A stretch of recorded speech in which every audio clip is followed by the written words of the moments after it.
Analytical skills ಯಾಕೆ ಇದಕ್ಕೆ ನಾವು ಅನಲೈಟಿಕಲ್ ಸ್ಕಿಲ್ಸ್ ಅಂತೀವಿ, ಯಾಕೆ ನಾವು ಡೈರೆಕ್ಟ್ ಆಗಿ ಇದಕ್ಕೆ ಆಪ್ಟಿಟ್ಯೂಡ್ ಅಥವಾ ರೀಸನಿಂಗ್ ಅಂತ ಯಾಕೆ ಕರೆಯಂಗಿಲ್ಲ, ಅದ್ರ ಬಗ್ಗೆ ಸ್ವಲ್ಪ ಚರ್ಚೆ ಮಾಡೋಣ ಅಂತ. ಈ ಅನಲೈಟಿಕಲ್ ಸ್ಕಿಲ್ಸ್ ಇಂಪಾರ್ಟೆನ್ಸ್ ಏನು, ಎಲ್ಲೆಲ್ಲಿ ಯೂಸ್ ಆಗ್ತದೆ ಅದ್ರ ಬಗ್ಗೆ ಸ್ವಲ್ಪ ಅರ್ಥ ಮಾಡ್ಕೊಂಡು then will step into the topics. So let start with the title analytical skills.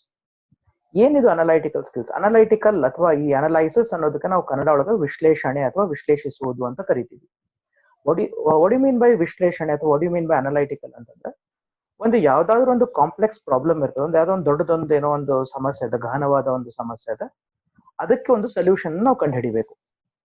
So ma'am ಏನಾಗ್ತದ, ಆ ಪ್ರಾಬ್ಲಮ್ ಎಷ್ಟು ಕಾಂಪ್ಲಿಕೇಟೆಡ್ ಆಗಿರ್ತಾವ ಅಂತಂದ್ರೆ ಪ್ರಶ್ನೆ ಒಳಗ 2-3 ಸಬ್ ಪ್ರಶ್ನೆಗಳು ಅಥವಾ ಸಣ್ಣ ಸಣ್ಣ ಪ್ರಶ್ನೆಗಳು ಅದಕ್ಕೆ ಜಾಯಿನ್ ಆಗಿರ್ತಾವ. ಸೊ ಅವನ್ನ ಫಸ್ಟ್ ಭಾಗವಾಗಿ ನಾವು ಡಿವೈಡ್ ಮಾಡ್ಕೋಬೇಕು. ಮೊದಲನೇದು ಏನ್ ಮಾಡ್ಬೇಕು, ಅನಲೈಟಿಕಲ್ ಸ್ಕಿಲ್ಸ್ ಒಳಗಡೆ ಪ್ರಶ್ನೆಯನ್ನ ನೋಡಿದ ತಕ್ಷಣ, ನಮಗೆ ಈ ಪ್ರಶ್ನೆಯನ್ನ ನೋಡಿದ ತಕ್ಷಣ ಅದರೊಳಗಡೆ ಯಾವ ಯಾವ ಹಂತಗಳವ ಅನ್ನೋದನ್ನ ಅರ್ಥ ಮಾಡ್ಕೋಬೇಕಾಗ್ತದೆ.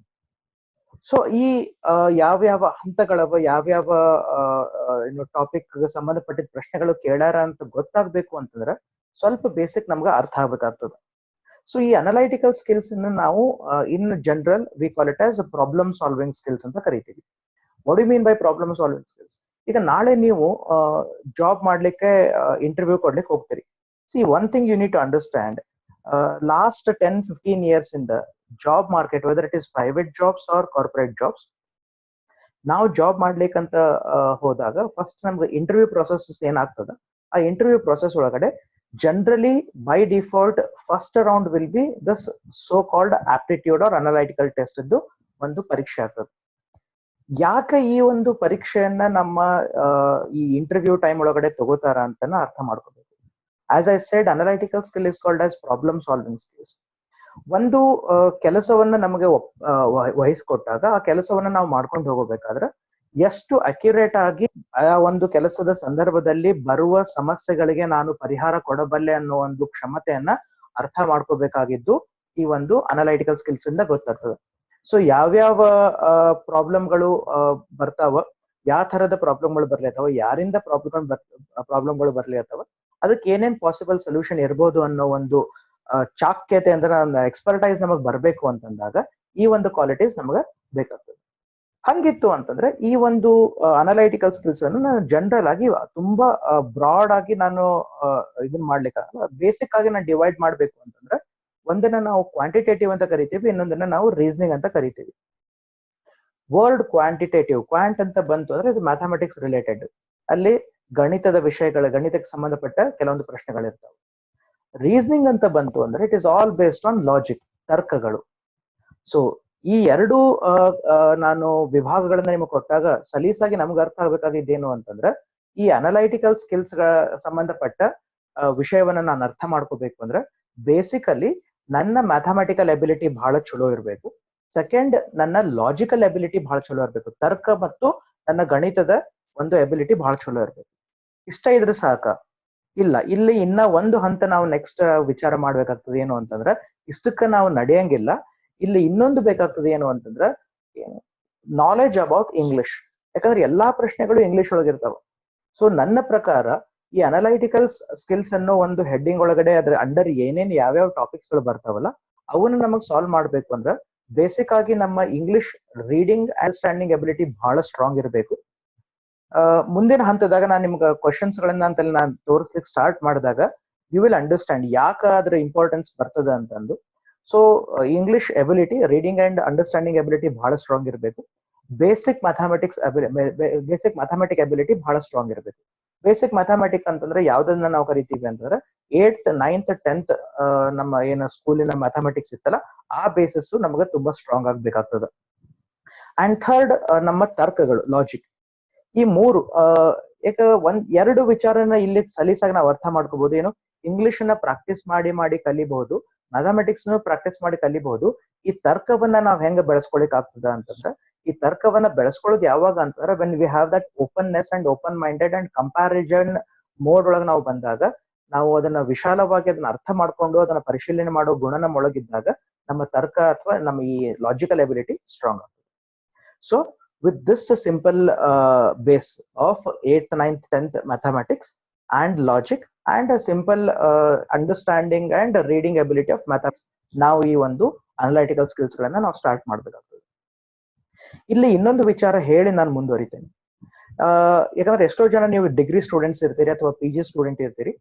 ನೀವು ನಿಮ್ಮ ಹಂತದಲ್ಲಿ ನೀವು ಈ ಒಂದು ಅನಲೈಟಿಕಲ್ ಸ್ಕಿಲ್ಸ್ ಗಳನ್ನ ಸಾಲ್ವ್ ಮಾಡಬೇಕು ಅಥವಾ ಪ್ರಿಪೇರ್ ಆಗಬೇಕು, ಕಾಂಪಿಟೇಟಿವ್ ಎಕ್ಸಾಮ್ ಪ್ರಿಪೇರ್ ಆಗ್ಲಿಕತ್ತೀರಿ ಅಥವಾ ಒಂದು ಯಾವ್ದೋ ಜಾಬ್ ಇಂಟರ್ವ್ಯೂಗೆ ಪ್ರಿಪೇರ್ ಆಗ್ಲಿಕತ್ತೀರಿ ಅಂತಂದಾಗ ಆ ಟೈಮ್ ಒಳಗಡೆ ನಿಮಗ ಒಂದು ವಿಚಾರ ಬಹಳ ಸ್ಟ್ರಾಂಗ್ ಆಗಿ ತಲೆಯೊಳಗೆ ನೆನಪಿರಬೇಕಾಗ್ತದೆ. ಏನು ಅಂತಂದ್ರೆ ನೀವು ಯಾವ ಬುಕ್ ಗಳನ್ನ ರೆಫರ್ ಮಾಡ್ತೀರಿ. For example doctor RS Agarwal ಅಂತ ಒಂದು ಸ್ಟ್ಯಾಂಡರ್ಡ್ ಬುಕ್ ಅದ.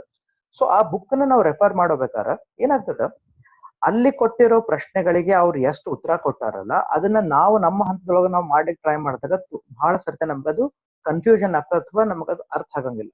ಅದ್ರದೊಂದು ನಾನು ನಿಮ್ಗೆ ಕ್ಲಾರಿಟಿ ಕೊಡ್ತೇನೆ. ಅಥವಾ ನೀವು ಯಾವ್ದಾದ್ರು ಕೋಚಿಂಗ್ ಸೆಂಟರ್ಗೆ ಹೋಗ್ಬೇಕು ಅಥವಾ ಹೋಗಿದ್ರ ಅಲ್ಲಿ ಇರೋದಕ್ಕೂ ಮತ್ತೆ ನಾವು ಪ್ರಾಕ್ಟೀಸ್ ಮಾಡೋದಕ್ಕೂ ಯಾಕೆ ಡಿಫ್ರೆನ್ಸ್ ಬರ್ತದೆ ಅಂತ ನಾನು ಹೇಳ್ತೇನೆ. There is something called as short cuts. ಗಣಿತದ ಕೆಲವೊಂದು ವಿಭಾಗಗಳಲ್ಲಿ ನಮಗೆ ಶಾರ್ಟ್ ಕಟ್ ಸಿಗ್ತಾವೆ. ಫಾರ್ ಎಕ್ಸಾಂಪಲ್ ಅರ್ಥಮೆಟಿಕ್ ಮತ್ತು ಅಲ್ಜಿಬ್ರಾ ಬಂತು ಅಂದ್ರೆ ಅಲ್ಲಿ ನಮಗೆ ಶಾರ್ಟ್ ಕಟ್ ಪಾಸಿಬಿಲಿಟೀಸ್ ಅದ. ವೆರಾಸ್ ಜಾಮೆಟ್ರಿ ಬಂತಂದ್ರೆ ಅಷ್ಟು ಸಾಧ್ಯತೆ ಇಲ್ಲ ಏನು ಶಾರ್ಟ್ ಕಟ್ಸ್ ಅನ್ನ ಬೇಕು. ಯಾಕಂದ್ರೆ geometry is majorly based on formulas and concepts. ಈ ಒಂದು ಅರ್ಥಮೆಟಿಕ್ ಮತ್ತು ಅಲ್ಜಿಬ್ರಾ ಒಳಗಡೆ ಶಾರ್ಟ್ ಕಟ್ಸ್ ಅನ್ನ ಬಂತು ಅಂದಾಗ ಎಷ್ಟೋ ಸರಿ ಕೋಚಿಂಗ್ ಸೆಂಟರ್ ಒಳಗೆ ಏನಾಗ್ತದ, ಅವರು ಒಂದು ಲೆಕ್ಕ ಮಾಡೋಬೇಕಾದ್ರೆ ಒಂದ್ ಅಥವಾ ಎರಡು ಸ್ಟೆಪ್ ಅನ್ನ ಅವರು ಸ್ಕಿಪ್ ಮಾಡ್ತಾರ. ಅದೇ ರೀತಿಯಾಗಿ ಈ ಬುಕ್ ಒಳಗೂ ನೀವು ಒಂದ್ಸರ್ತಿ ಚೆಕ್ ಮಾಡ್ರಿ. ಸಾಲ್ಡ್ ಎಕ್ಸಾಂಪಲ್ಸ್ ಅದೇನ ಅವರು ಉತ್ತರ ಬರ್ತದೆ ನಮ್ಗೆ ಒಂದ್ ಸೈಡ್ ಏನಾಗ್ತದೆ, ಒಂದು ಹೊಸ ಒಂದು ಟಾಪಿಕ್ ಅನ್ನ ಸ್ಟಾರ್ಟ್ ಮಾಡಿದಾಗ ಅದ್ರ ಬಗ್ಗೆ ಡೀಟೇಲ್ಸ್ ಕೊಡ್ತಾರೆ and there are some solved examples given they. ಅಲ್ಲಿ ಏನಾಗ್ತದೆ ಸಾಲ್ಡ್ ಎಕ್ಸಾಂಪಲ್ ಒಳಗಡೆ ಆಕ್ಚುಲ್ ಆಗಿ ನಾವು ಕುತ್ಕೊಂಡದನ್ನ ಸಾಲ್ವ್ ಮಾಡಿದ್ರೆ 7-8 ಸ್ಟೆಪ್ ಒಳಗೆ ಯಾವ ಉತ್ತರ ಬರಬೇಕು ಅದನ್ನ ಅವರು 3-4 ಸ್ಟೆಪ್ಸ್ ಒಳಗೆ ಮಾಡ್ಬಿಟ್ಟಿರ್ತಾರೆ. ಯಾಕಂತಂದ್ರ ಅವರ ಒಂದು ಪರ್ಸೆಪ್ಷನ್ ಏನು ಅಂತಂದ್ರೆ ಈ ಹಂತದೊಳಗಡೆ ಯಾವ ವಿದ್ಯಾರ್ಥಿಗಳು ಬಂದು ಈ ಒಂದು ಟಾಪಿಕ್ ಗಳನ್ನ ಸಾಲ್ವ್ ಮಾಡ್ಬೇಕು ಅಂತ ಅನ್ಕೋತಾ ಇದ್ದಾರಲ್ಲ ಅವರು ಬೇಸಿಕಲಿ ಒಬ್ಬ ಡಿಗ್ರಿ ಕಲಿತಾ ಇರುವಂತಹ ಸ್ಟೂಡೆಂಟ್ಸ್. ಸೆಕೆಂಡ್ ಅವರು ಬೇಸಿಕ್ ಮ್ಯಾಥಮೆಟಿಕ್ ಅಬಿಲಿಟಿ ಮತ್ತೆ ಬೇಸಿಕ್ ಇಂಗ್ಲಿಷ್ ಅಬಿಲಿಟಿ ಸ್ಟ್ರಾಂಗ್ ಅದ.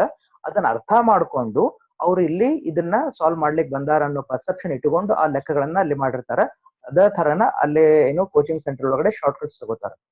So it is my request to each and every one, ಯಾರು ಇದನ್ನ ನೋಡ್ಲಿಗತ್ತೀರಿ ಇಲ್ಲೇ ಅಂತಲ್ಲ, ನೀವು ನಿಮ್ಮ ಹಂತದೊಳಗಡೆ ಎಲ್ಲಾದ್ರೂ ನೀವು ಆಪ್ಟಿಟ್ಯೂಡ್ಗೆ ಸಂಬಂಧಪಟ್ಟಿದ್ದು, ಅನಲೈಟಿಕಲ್ ಸ್ಕಿಲ್ಗೆ ಸಂಬಂಧಪಟ್ಟಿದ್ದು, ರೀಸನಿಂಗ್ ಸಂಬಂಧಪಟ್ಟಿದ್ದು ಯಾವ್ದೋ ಪ್ರಾಬ್ಲಮ್ಸ್ ಗಳನ್ನ ಮಾಡೋದಾಯ್ತು ಅಂದ್ರೆ ಬೇಸಿಕ್ ವರ್ಕ್ ಮಾಡ್ಕೊಳ್ಳಾರ್ದ ಮಾಡ್ಲಿಕ್ಕೆ ಆಗಂಗಿಲ್ಲ. So what you can do is before even you start, ಇವತ್ತಿನ ಕ್ಲಾಸ್ ಆಗ್ಲಿ ಅದರ್ವೈಸ್ ಆಲ್ಸೋ ನೀವೇನ್ ಮಾಡ್ಬೇಕು, 8th 9th 10th mathematics book online ಒಳಗಡೆ PDF ಫೈಲ್ಸ್ ಗಳು ಸಿಗ್ತಾವ. ಇನ್ ಕೇಸ್ ನಿಮ್ಗೆ ಏನಾರ ಸಿಗ್ಲಿಲ್ಲ ಅಂದ್ರೆ just drop me a message, I will try to find you, I will send you a copy of that.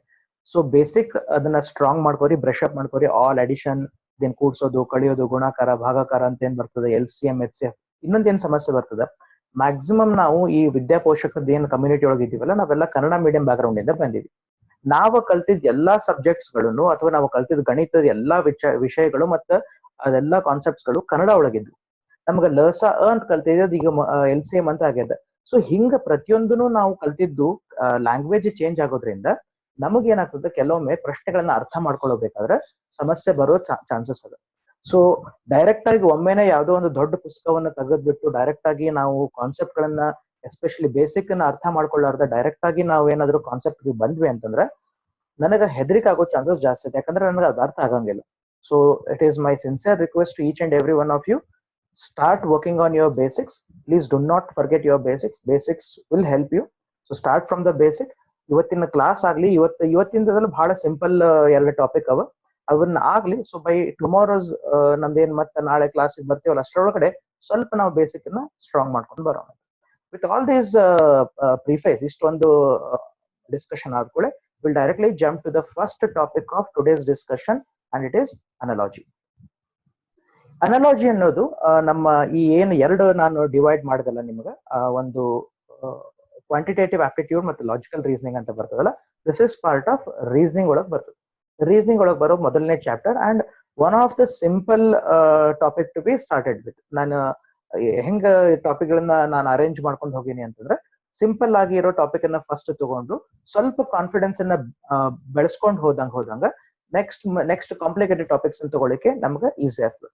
First day ನಾವು ತಗೊಂಡ್ ಬಂದು ದೊಡ್ಡ ದೊಡ್ಡ ಕ್ಯಾಲ್ಕುಲೇಷನ್ಸ್ ಹಾಕೊಂಡ್ಬಿಟ್ಟು ನಾ ಏನೋ ಉತ್ತರ ಕೊಟ್ಟು ನೀವೇನೋ ಚೆಕ್ ಮಾಡ್ಕೊಂಡು ಗಾಬರಿ ಆಗೋದ್ರ ಪ್ರತಿ let us start with some very simple concepts of analytical skills. ನಮಗೆ ಇದನ್ನ ಅರ್ಥ ಮಾಡ್ಕೊಂಡು ಹೋದಂಗ ನಮಗೆ ಕಾನ್ಫಿಡೆನ್ಸ್ ಜಾಸ್ತಿ ಆಗ್ತದೆ. ಈಗ ಈ ಒಂದು ಟಾಪಿಕ್ ಬಗ್ಗೆ ನಿಮ್ಗೆ ಎಕ್ಸ್ಪ್ಲನೇಷನ್ ಕೊಡೋದ್ರ ಜೊತೆಗೆ ಅದಕ್ಕಿಂತ ಮುಂಚಿತವಾಗಿ ಇನ್ನೊಂದು 2 ವಿಚಾರವನ್ನ ನಾನು ನಿಮ್ಗೆ ಹೇಳ್ಬೇಕು. ಸಿ, ರೆಗ್ಯುಲರ್ ಕ್ಲಾಸ್ ಬೇರೆ ಆಗ್ತದ, ಆನ್ಲೈನ್ ಒಳಗಡೆ ಕ್ಲಾಸ್ ಮಾಡೋದು ಬೇರೆ ಆಗ್ತದ. ಅದು especially which are related to logic and mathematics ಸಂಬಂಧಪಟ್ಟಿದ್ದನ್ನ ಆನ್ಲೈನ್ ಒಂದು ಕಂಪ್ಯೂಟರ್ ಮುಂದೆ ಕೂತ್ಕೊಂಡು ಬೋರ್ಡ್ ನ ಯೂಸ್ ಇರ್ಲಾರ್ದು it is very much difficult for a teacher. ಇಲ್ಲೇ ನಾನು ನಿಮ್ಗೆ ಕೆಲವೊಂದು ವಿಚಾರಗಳನ್ನ ಹೇಳ್ತಾ ಹೋಗ್ತೇನೆ. ಇದನ್ನ ಜನರಲಿ ನನ್ನ ಯಾರು ಈ ಕ್ಲಾಸಸ್ ಅಟೆಂಡ್ ಮಾಡಿದ್ರೆ ನಿಮಗೆ ಗೊತ್ತಿರ್ತದೆ. ಯಾರು ಕೆಲವೊಬ್ರು ನನ್ನ ಕ್ಲಾಸಸ್ ಅಟೆಂಡ್ ಮಾಡಿರಲ್ಲ, may be it is a revision for you. So let us spend some more time to revise it. ಯಾರು ಇದನ್ನ ಫಸ್ಟ್ ಟೈಮ್ ನೋಡ್ಲಿಕ್ಕತ್ತಿರಲ್ಲ, ಸ್ಕ್ರೀನ್ ಮೇಲೆ ಕ್ವಶನ್ಸ್ಗಳು ಬರ್ತಾವ, ಒಂದಾದ್ಮೇಲೆ ಒಂದು ಕ್ವಶನ್ಸ್ ಬರ್ತಾವ. ನಾನು ಅದನ್ನ ಟೈಮ್ ಸೇವ್ ಮಾಡ್ಬೇಕಾದ್ರೆ ಇರೋ ಟೈಮ್ ಒಳಗಡೆ ಇದನ್ನ ಮುಗಿಸ್ಬೇಕು ಅಂದಿದ್ದಕ್ಕೆ ಅಟ್ ಅ ಟೈಮ್ 3-4 ಕ್ವಶನ್ಸ್ ಅನ್ನ ನಾನು ಸ್ಕ್ರೀನ್ ಮೇಲೆ ಹಾಕಿರ್ತೇನೆ. Please understand one thing and it is my request. ಪ್ರಶ್ನೆ ನೋಡಿದ ತಕ್ಷಣ ನಿಮ್ಗೆ ಉತ್ತರ ಬಂತು ಅಂತ ಡೈರೆಕ್ಟ್ ನೆಕ್ಸ್ಟ್ ಕ್ವಶನ್ ಹೋಗ್ಲಿಕ್ಕೆ ಹೋಗ್ಬೇಡ್ರಿ. Don't go to the next question. ಏನಾಗ್ತದ, ಇಲ್ಲಿ ಏನು ಯಾವ ಪ್ರಶ್ನೆಗಳನ್ನ ನಾವು ನಿಮ್ ಜೊತೆ ಡಿಸ್ಕಸ್ ಮಾಡ್ಲಿಕತ್ತೀವಿ, ಇದೇ ಪ್ರಶ್ನೆಗಳ ನಿಮ್ಮ ಕಾಂಪಿಟೇಟಿವ್ ಎಕ್ಸಾಮ್ಸ್ ಅಥವಾ ಜಾಬ್ ಇಂಟರ್ವ್ಯೂ ಬರ್ತಾವ? No, we will not give you any guarantee. Nobody can give you that guarantee. You need to understand the concept. For example, ಒಂದು ಪ್ರಶ್ನೆ ಅದ, ಆ ಪ್ರಶ್ನೆಗೆ 4 ಅಥವಾ 5 ಆಪ್ಷನ್ಸ್ಗಳ ಉತ್ತರಗಳು. ಕೊಟ್ಟಿರೋ ಪ್ರಶ್ನೆಗೆ ಫಾರ್ ಎಕ್ಸಾಂಪಲ್ ಎ ಅನ್ನೋದು ಆ ಒಂದು ಸಂದರ್ಭಕ್ಕೆ ಆನ್ಸರ್ ಆಯ್ತು ಅಂದ್ರೆ, if A is answer for the given first question, you have okay ನಿಮ್ಮ ಹಂತದೊಳಗೆ ಅದನ್ನ ಮಾಡಿದ್ರಿ, you want to go to the next question. Wait, for given question A is answer. ಯಾವ ಬದಲಾವಣೆಯನ್ನ ನಾವು ಪ್ರಶ್ನೆಯಲ್ಲಿ ಮಾಡಿದಾಗ ಬಿ ಅನ್ನೋದು ಉತ್ತರ ಬರಬಹುದು, ಅಥವಾ ಸಿ ಅನ್ನೋದು ಉತ್ತರ ಬರಬಹುದು, ಅಥವಾ ಡಿ ಅನ್ನೋದು ಉತ್ತರ ಬರಬಹುದು ಅನ್ನೋದನ್ನ ಫಸ್ಟ್ ನಾವೆಲ್ಲ ಅರ್ಥ ಮಾಡ್ಕೋಬೇಕಾಗ್ತದೆ. This is how any logical based or mathematic based questions to be understood. ಇಲ್ಲಿ ಕಾನ್ಸೆಪ್ಟ್ ನಾವು ಅರ್ಥ ಮಾಡ್ಕೋಬೇಕಾಗ್ತದೆ. ಏನಾಗ್ತದೆ, ಕೊಟ್ಟಿರೋ ಒಂದು ಕ್ವಶನ್ ಕೊಟ್ಟಾರ, ಅದಕ್ಕೊಂದು ಉತ್ತರ ಇರಬೇಕು. ಅದನ್ನ ಉತ್ತರ ನಾವ್ ಹೇಳ್ತೀವಿ, ಎಸ್ ಅಂತ ಟಿಕ್ ಮಾಡ್ಕೊಂಡು ನೀವು ನೆಕ್ಸ್ಟ್ ಹೋಗ್ಬಿಡ್ತಿರಲ್ಲ, there the learning is limited. So if you want to increase the learning ability, very simple, given question A is answer, what changes to be made in the question. ಯಾಕಂದ್ರೆ ಏನಾಗ್ತದ, ಇದನ್ನ ನಾವು ಅರ್ಥ ಮಾಡ್ಕೊಂಡು ಈ ಒಂದು ಎಬಿಲಿಟಿಯನ್ನ ನಾವು ಬೆಳೆಸ್ಕೊಂಡ್ವಿ ಅಂತಂದ್ರ, ಅವರು ಒಂದು ಪ್ರಶ್ನೆ ಕೊಡ್ಲಿ, ಅದಕ್ಕೆ ಪ್ಯಾರಲಲ್ ಆಗಿ ನಾವು 4 ಪ್ರಶ್ನೆಗಳನ್ನ ಕ್ರಿಯೇಟ್ ಮಾಡೋ ಎಬಿಲಿಟಿ ನಮಗ್ ಬಂತು ಅಂದ್ರ, ನಾಳೆ ನಾವು ಯಾವ್ದೋ ಎಕ್ಸಾಮ್ ಅಥವಾ ನಾವು ಒಂದು ನಮ್ಮ ಇಂಟರ್ವ್ಯೂಗೆ ಹೋದಾಗ ಅವರು ಈ ಒಂದು ಟಾಪಿಕ್ಗೆ ಸಂಬಂಧಪಟ್ಟ ಯಾವುದೇ ಒಂದು ಪ್ರಶ್ನೆ ಕೊಟ್ಟರು ಅದನ್ನ ಸಲೀಸಾಗಿ ಅರ್ಥ ಮಾಡ್ಕೊಂಡು ಉತ್ತರ ಮಾಡೋ ಎಬಿಲಿಟಿ ನಮಗ್ ಬರ್ತದೆ. ಯಾಕಂದ್ರೆ have understood the core concept. So ಇದು ನಿಮ್ಮ ಗಮನದಲ್ಲಿ ಇರ್ಲಿ. ಇಮಿಡಿಯೇಟ್ ಆಗಿ ನೆಕ್ಸ್ಟ್ ಕ್ವಶನ್ ಅಥವಾ ನೆಕ್ಸ್ಟ್ ಆನ್ಸರ್ ಕೊಟ್ಟು ಜಂಪ್ ಮಾಡ್ಕೊಂಡು ಹೋಗ್ಲಿಕ್ಕೆ ಹೋಗ್ಬೇಡ್ರಿ. Just try to understand. ನಾವು let's come to this topic, analogy. Analogy ಅಂತಂದ್ರೆ ಅದರ ಇಂಗ್ಲಿಷ್ ಮೀನಿಂಗ್ ಅನ್ನ ನಾವು ಹೇಳ್ಬೇಕು ಅಂತಂದ್ರೆ ಸಿಮಿಲಾರಿಟಿ ಅಥವಾ ಕರೆಸ್ಪಾಂಡೆನ್ಸ್ ಅಂತ ಹೇಳ್ತೀವಿ. ಸಿ, ಇಲ್ಲಿ ಏನಾಗ್ತದೆ, same is different, similar is different. ಇಲ್ಲಿ ಏನಾಗ್ತದೆ, ಒಂದು ವಿಚಾರ ಅಥವಾ ಒಂದು ವಸ್ತುವಿನ ಬಗ್ಗೆ ಅವರು ಒಂದು ಡೀಟೇಲ್ಸ್ ಅನ್ನ ಕೊಟ್ಟಿರ್ತಾರೆ. ಆ ಒಂದು ವಸ್ತುವಿಗೆ ರಿಲೇಟೆಡ್ ಆಗಿ ಇನ್ನೊಂದು ವಿಚಾರನ ಕೊಟ್ಟಿರ್ತಾರೆ. ಅದೇ ರೀತಿಯಾಗಿ ಇನ್ನೊಂದು ವಸ್ತುವನ್ನ ಕೊಟ್ಟು ಅದರ ರಿಲೇಷನ್ ಏನ್ ಬರ್ತದೆ ಅನ್ನೋದನ್ನ ಅರ್ಥ ಮಾಡ್ಕೋಬೇಕು. ಯಾವ ಬೇಸಿಸ್ ಮೇಲೆ, ಮೊದಲೊಂದು ಆಬ್ಜೆಕ್ಟ್ ಕೊಟ್ಟು ಅದಕ್ಕೆ ಇನ್ನೊಂದು ಆಬ್ಜೆಕ್ಟ್ ಅನ್ನ ರಿಲೇಟ್ ಮಾಡ್ತಾರ, ಅದೇ ರೀತಿಯಾಗಿ ಇನ್ನೊಂದು ಆಬ್ಜೆಕ್ಟ್, ಒಂದ್ 2 ಎಕ್ಸಾಂಪಲ್ ಕೊಟ್ಟ ತಕ್ಷಣ ನಿಮ್ಗೆ ಅರ್ಥ ಆಗ್ತದೆ. ಸೊ ಇಲ್ಲೇನಾಗ್ತದೆ, ನಾವು we need to identify the similarities. ಅದಕ್ಕೆ ಯಾವ ರೀತಿ ಹೊಂದಾಣಿಕೆ ಬರೋದು, ಅದರ ಹತ್ತಿರವಾದ ಸಮಂಜಸವಾಗಿರುವಂತ ಒಂದು ಉತ್ತರವನ್ನ ಹುಡುಕ್ಬೇಕು. ಇಲ್ಲಿ ಸಮಂಜಸ ಅನ್ಕೊಳ್ಳಿ, ಇನ್ನೊಂದು ವಿಚಾರ ನೆನಪಾಗ್ತದೆ ನಾನು ನಿಮ್ಗೆ ಹೇಳಲಿಕ್ಕೆ. ಮ್ಯಾಥಮೆಟಿಕ್ಸ್ ಇತ್ತು ಅಂದ್ರೆ ಏನಾಗ್ತದ, ಲೆಕ್ಕಗಳು, ಫಾರ್ಮುಲಾಗಳು ಫಿಕ್ಸ್ ಇರ್ತಾವ. ಸೊ ಗಿವನ್ ನಂಬರ್, ಆ ಡೇಟಾನ ನಾವು ಎಂಟ್ರಿ ಮಾಡಿದ ತಕ್ಷಣ ಉತ್ತರ ಫಿಕ್ಸ್ ಆಗಿ ಬರಬೇಕು. ಓಕೆ, ಒಂದು ಕೊಟ್ಟ ಪ್ರಶ್ನೆಗೆ if it is quantitative aptitude, answer is fixed. Whereas when it comes to reasoning ಒಳಗೆ ಏನಾಗ್ತದೆ ಅಂತಂದ್ರೆ ಉತ್ತರ ಬೇರೆ ಬೇರೆ ಆಗೋ ಸಾಧ್ಯತೆಗಳಿರ್ತಾವ. ಯಾಕೆ ಉತ್ತರಗಳು ಬೇರೆ ಬೇರೆ ಆಗ್ತಾವ ಅಂತಂದ್ರೆ, ಪ್ರತಿಯೊಬ್ಬರು ತಾವು ವಿಚಾರ ಮಾಡಿ ತರ್ಕ ಮಾಡೋ ರೀತಿಗಳು ಬೇರೆ ಇರ್ತಾವ. ಒಂದು ರೀತಿಯಿಂದ ನೋಡಿದ್ರೆ ಉತ್ತರ ಒಬ್ಬರಿಗೆ ಸರಿ ಅನಿಸ್ಬೋದು, ಇನ್ನೊಂದು ರೀತಿಯಿಂದ ನೋಡಿದ್ರೆ ಉತ್ತರ ಇನ್ನೊಬ್ಬರಿಗೆ ಸರಿ ಅನಿಸ್ಬೋದು. ಹಂಗಿದ್ದಾಗ ಇಲ್ಲೇನಾಗ್ತಾವ, ದೇರ್ ಆರ್ ಪಾಸಿಬಲ್ ಸೊಲ್ಯೂಷನ್ಸ್. ಮತ್ತೆ ಯಾವ ಉತ್ತರವನ್ನ ಐಡೆಂಟಿಫೈ ಮಾಡ್ಬೇಕು ಅಂತಂದ್ರೆ ವಿಚ್ ಈಸ್ ಮೋಸ್ಟ್ ರಿಲೆವೆಂಟ್, ಅತಿ ಸಮಂಜಸವಾದ, ಆ ಒಂದು ಸನ್ನಿವೇಶಕ್ಕೆ ಅತಿ ಸಮಂಜಸವಾದ, ದಿ ಮೋಸ್ಟ್ ರಿಲೆವೆಂಟ್ ಆನ್ಸರ್ಸ್ ಏನಿರ್ತದಲ್ಲ, out of the answers 3-4 answers ನಮ್ದು ಏನವ, ಅದ್ರೊಳಗೆ ಯಾವ್ದು ಜಾಸ್ತಿ ರಿಲೆವೆಂಟ್ ಅದ ಅದನ್ನ ನಾವು ಐಡೆಂಟಿಫೈ ಮಾಡ್ಬೇಕಾಗ್ತದೆ. That also will come to know. ಒಂದ್ ಸರ್ತಿ ನಾನು ಪ್ರಶ್ನೆಗಳನ್ನ ತೋರಿಸ್ಲಿಕ್ಕೆ ಸ್ಟಾರ್ಟ್ ಮಾಡಿದಾಗ ಇಷ್ಟೊತ್ತು ತನಕ ಹೇಳಿದ್ದೇನೆ ಮತ್ತೊಂದ್ ಸರ್ತಿ ನಿಮ್ಗೆ ಅಲ್ಲಿ ರಿವಿಷನ್ ಆಗ್ತದೆ and you will understand it. So ಈ ಒಂದು ಅನಾಲಜಿಯನ್ನು ನಾವು ಎರಡು ಹಂತವಾಗಿ ಡಿವೈಡ್ ಮಾಡ್ತೀವಿ. That is verbal analogy and non verbal analogy. Verbal analogy ಅಂತಂದ್ರೆ ಏನು, ನಾನ್ ವರ್ಬಲ್ ಅನಾಲಜಿ ಅಂದ್ರೆ ಏನು, ವಿಲ್ ಅಂಡರ್ಸ್ಟ್ಯಾಂಡ್. ಸೊ ಇಲ್ಲಿ verbal and non verbal analogy ಅಂತ ಬಂತು ಅಂತಂದ್ರೆ, ವರ್ಬಲ್ ಒಳಗೆ ಏನಾಗ್ತದ, ಈ ಸ್ಟೇಟ್ಮೆಂಟ್ಸ್ ಗಳನ್ನ ಕೊಡ್ತಾರ, ಸೆಂಟೆನ್ಸಸ್ ಗಳನ್ನ ಕೊಡ್ತಾರ, ಅದಕ್ಕೆ ತಕ್ಕಂಗ ಒಂದು ಗುಂಪುಗಳನ್ನ ಮಾಡಿರ್ತಾರ, ಅದಕ್ಕೆ ಒಂದು ಲಾಜಿಕ್ ಎಸ್ಟಾಬ್ಲಿಷ್ ಮಾಡ್ಕೊಂಡು ನಾವು ಉತ್ತರ ಕೊಡ್ಬೇಕಾಗ್ತದೆ. ನಾನ್ ವರ್ಬಲ್ ಅನಾಲಜಿಯಲ್ಲಿ ಯಾವ್ದು ಸ್ಟೇಟ್ಮೆಂಟ್ಸ್ ಗಳಿರಂಗಿಲ್ಲ, ದೇರ್ ಆರ್ ಫಿಗರ್ಸ್, ಚಿತ್ರಗಳಿರ್ತಾವ, ಅದರ ಮೇಲೆ ನಾವು ಮಾಡ್ಕೊಂಡು ಹೋಗ್ಬೇಕು. Okay, here is a first set of question. ಇಲ್ಲಿ 5 ಪ್ರಶ್ನೆಗಳನ್ನ ನಾನು ನಿಮ್ಮ ಸ್ಕ್ರೀನ್ ಎದುರುಗಡೆ ಇಟ್ಕೊಂಡೇನೆ. 5 ಪ್ರಶ್ನೆಗಳು ಇದ್ರೂ ಕೂಡ what we shall do is we'll understand one by one, we'll go one by one. First question, let me read and make you understand in a very slow and simple way. Question number 1, the clock is related to time in the same way as thermometer is related. 4 ಉತ್ತರಗಳವ. ಯಾರು science back ground ಇಂದ ಬಂದಿರ್ತೀರಿ definite ಆಗಿ ನಾವು ಅದನ್ನ tick ಮಾಡ್ತಿರ್ತೀವಿ. Don't jump to the answer, ಯಾಕಂದ್ರೆ ಇದು just ನಾವು this is a basic. ನಾನು ಯಾಕೆ ವೆಂಕಿ ಸರ್ಗೆ ಈ ಟಾಪಿಕ್ಸ್ ಗಳನ್ನ ಕೊಡು ಅಂತ ಕೇಳಿದೆ ಅಂತಂದ್ರೆ, just wanted to make you understand basic ನ ಯಾವ ರೀತಿಯಾಗಿ ಅರ್ಥ ಮಾಡ್ಕೋಬಹುದು ಅನ್ನೋದನ್ನ ನಿಮ್ಗೆ ಅರ್ಥ ಮಾಡಿಸ್ಲಿಕ್ಕೆ ನಾವು ಎಲ್ಲ ಟಾಪಿಕ್ ಅನ್ನ ಸೆಲೆಕ್ಟ್ ಮಾಡ್ಕೊಂಡು ಲೆಟ್ ಅಸ್ ಅಂಡರ್ಸ್ಟ್ಯಾಂಡ್. ಈ ಒಂದು ಕೊಟ್ಟಿರೋ ಪ್ರಶ್ನೆಯನ್ನ ನಾವು ಡಿವೈಡ್ ಮಾಡ್ಕೋಬೇಕು. ಅನಲೈಸಿಸ್ ಅನ್ನೋದನ್ನ ಕಾನ್ಸೆಪ್ಟ್ ಅನ್ನ ಇನ್ನೊಂದ್ಸರಿ ನಾನು ನಿಮ್ಗೆ ಹೇಳ್ತೇನೆ ನೋಡ್ರಿ. ಒಂದು ಕಲ್ಲಂಗಡಿ ಹಣ್ಣು ನಮ್ಮ ಹತ್ರ ಅದ, there is a watermelon we have. ಅದನ್ನ ನಾವು ತಿನ್ಬೇಕು ಅಂತಂದ್ರೆ ಪೂರ್ತಿಯಾಗಿ ಕಲ್ಲಂಗಡಿ ಹಣ್ಣನ್ನ ನಾವು ತಿನ್ಲಿಕ್ಕೆ ಆಗಲ್ಲ. ಸೊ ಅದನ್ನ ನಾವು ಕಟ್ ಮಾಡ್ಬೇಕು. ಸೊ ಅರ್ಧಕ್ಕೆ ನಾನು ಕಟ್ ಮಾಡಿದೆ. ಈಗ ಇರೋ ಅರ್ಧ ಭಾಗ ಏನವಲ್ಲ, ದೇರ್ ಆರ್ 2 halves, ಅದನ್ನು ಪೂರ್ತಿ ತಿನ್ಲಿಕ್ಕೆ ಬರಲ್ಲ. ಸೊ ಅದನ್ನು ಇನ್ನ ಸ್ಮಾಲರ್ ಸೆಕ್ಷನ್ ಒಳಗೆ ಕಟ್ ಮಾಡ್ತೇನೆ. ಥಿಂಕ್ ದಟ್ ಅದನ್ನ ನಾನು ಒಂದು 8 sections ಒಳಗೆ ನಾನು ಕಟ್ ಮಾಡೆ. ನಾವು I can have that water melon. ಏನಿದು ಅಂತಂದ್ರೆ ಪೂರ್ತಿ ಇರೋ ಒಂದು ವಾಟರ್ ಮೆಲನ್ ಏನದಲ್ಲ, ಅದನ್ನ ನಾನು ಕಟ್ ಮಾಡಿ ಭಾಗದೊಳಗಡೆ ಡಿವೈಡ್ ಮಾಡಿ ಇಟ್ಟೇನೆ. ಈಗ ಡಿವೈಡ್ ಮಾಡಿರೋ ಕಟ್ ಮಾಡಿರೋ ಭಾಗಗಳನ್ನ ಮತ್ತೆ ಸೇರಿಸಿದ್ರೆ ಅದು ಒಂದು ವಾಟರ್ ಮೆಲನ್ ಶೇಪಿಗೆ ಬರ್ತದೆ. ಅದೇ ರೀತಿಯಾಗಿ ಒಂದು ಕೊಟ್ಟಿರೋ ಒಂದು ಪ್ರಶ್ನೆ ಏನದಲ್ಲ, ಆ ಪ್ರಶ್ನೆಯನ್ನ ನಾವು I think some of the students are marking the answers. Please don't do that. I request students not to mark the answers. Students ಯಾರು ಮಾರ್ಕ್ ಮಾಡ್ಲಿಕ್ಕೆ ಹೋಗ್ಬೇಡ್ರಿ. ನೆಕ್ಸ್ಟ್ ಆನ್ಸರ್ಸ್ ಅನ್ನ ಮಾರ್ಕ್ ಮಾಡಬೇಡ್ರಿ. I know you know the answers.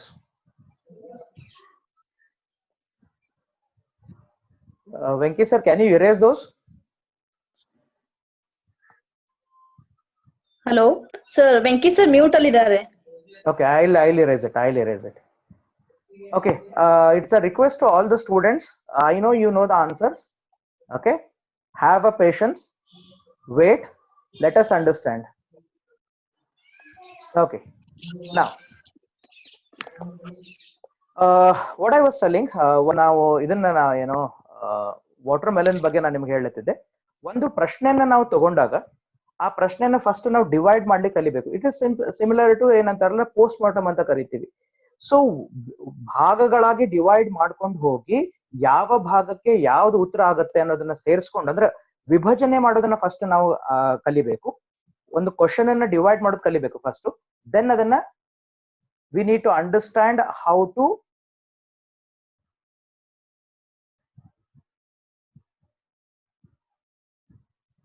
analyze it. Okay, chalo. So clock is related to time. Clock ಅನ್ನೋದು ನಮ್ಮ ಗಡಿಯಾರ ಸಮಯವನ್ನ ತೋರಿಸ್ತದ ಅಂತ ಇಲ್ಲಿ ಹೇಳಲಿಕತ್ತಾರ. So clock is related to time. ಗಡಿಯಾರ ಏನನ್ನ ನಮಗೆ ತೋರಿಸ್ತದ, so that is time. In the same way as thermometer is related to. ಈಗ ಯಾರಿಗೆ ಇದು ಥರ್ಮಾಮೀಟರ್ ಅಂದ್ರೆ ಏನು ಅಂತ ಗೊತ್ತದ, definitely they know the answer. So definitely answer is yes, the answer is thermometer. ನಾನು ಆಗಲೇ ಹೇಳಿದ್ದೆ, ನೆಕ್ಸ್ಟ್ ಕ್ವಶನ್ ಹೋಗೋಕ್ಕಿಂತ ಮುಂಚೆ ಅದರೊಳಗಡೆ ಸಬ್ ಕ್ವಶನ್ಸ್ ಗಳನ್ನ ಹೆಂಗ್ ಮಾಡ್ಕೋಬಹುದು ಅನ್ನೋದನ್ನ ಅರ್ಥ ಮಾಡ್ಕೊಳ್ಳೋದು. I'll give you another clue here. Clock is related to time. Clock ಅನ್ನೋದು ಜನರಲ್ ಆಗಿ ಟೈಮ್ ಅನ್ನ ತೋರಿಸ್ತದ ಅಂತ ಆಯ್ತು. ಓಕೆ, ಸಮಯವನ್ನ ತೋರಿಸ್ತದ ಅಂತ ಆಯ್ತು.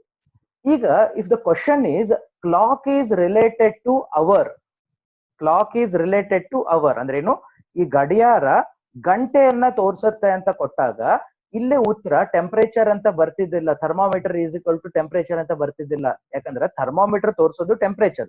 ಟೆಂಪರೇಚರ್ ಅನ್ನ, ಉಷ್ಣತೆಯನ್ನ ನಾವು ಮಾಪನ ಮಾಡ್ಲಿಕ್ಕೆ ಬಳಸುವ ಉಪಕರಣನ ಉಷ್ಣತಾ ಮಾಪಕ ಅಂತ ಕರಿತೀವಿ. That is correct. ಈಗ clock is related to time ಅಂತ ಬಂತು ಅಂತಂದಾಗ ಈ ಉತ್ತರ ಕರೆಕ್ಟ್ ಅದ. ಏನು, ಥರ್ಮಾಮೀಟರ್ ಇಸ್ ಟು ಟೆಂಪರೇಚರ್ ಅಂತ ಬಂತು. ನಾವ್ when the clock is related to hour, ಇಲ್ಲಿ ನೆಕ್ಸ್ಟ್ ಎರಡು ಬರ್ತಾವ ನೋಡ್ರಿ, ಇಲ್ಲಿ ಡಿಗ್ರೀಸ್ ಅಂಡ್ ಸೆಂಟಿಗ್ರೇಡ್ಸ್. ಏನಿದು ಅಂದ್ರೆ ಯೂನಿಟ್ಸ್ ಅಂತ ಕರಿತೀವಿ. ಯಾವ ರೀತಿಯಾಗಿ ಅದನ್ನ ನಾವು ಅಳಿತೀವಿ, ಸಮಯವನ್ನ ನಾವ್ ಹೆಂಗ್ ಅಳಿತೀವಿ, ಗಂಟೆಗಳೊಳಗ ಮತ್ತು ನಿಮಿಷಗಳೊಳಗ ನಾವು ಅದನ್ನ ಮೇಜರ್ ಮಾಡ್ತೀವಿ. ಅದೇ ತರ ಟೆಂಪರೇಚರ್ ನ ಮೇಜರ್ ಮಾಡೋದು ಹೆಂಗ್ ಬರ್ತದ ಅಂತಂದ್ರ ಡಿಗ್ರೀಸ್ ಅಂಡ್ ಸೆಂಟಿಗ್ರೇಡ್ಸ್ ಅಂತ ಬರ್ತದ. If the question is clock is related to hour, the answer would be thermometer is related to degrees. If the clock is related to minutes, thermometer is related to centigrade ಅಂತ ಉತ್ತರ ಬರ್ತಿತ್ತು. ಇದನ್ನ ನಾನು ನಿಮಗೆ concept ಹೇಳತೀನಿ. See, I have picked one of the easiest questions. In fact ಇದ್ರ ಬಗ್ಗೆ ನಾವು ಡಿಸ್ಕಸ್ ಮಾಡಿದ್ದದ. ತುಂಬಾ ಈಸಿ ನಾನು ಟಾಪಿಕ್ಸ್ ಅನ್ನ ಅಥವಾ ಕ್ವಶನ್ಸ್ ಅನ್ನ ಇಲ್ಲ ನಾನು ತಗೊಂಡ್ ಬಂದೇನಿ. ಇಟ್ ಈಸ್ ನಾಟ್ ಬಿಕಾಸ್ ನಿಮಗೆ ಆನ್ಸರ್ ಗೊತ್ತದಂತಂದ್ರೆ ಮುಂದಿಂದ ನೀವು ಮಾರ್ಕ್ ಮಾಡ್ಕೊಂಡು ಹೋಗುವಂತ ನಾನು ಇದು ಮಾಡ್ಲೇತಿಲ್ಲ.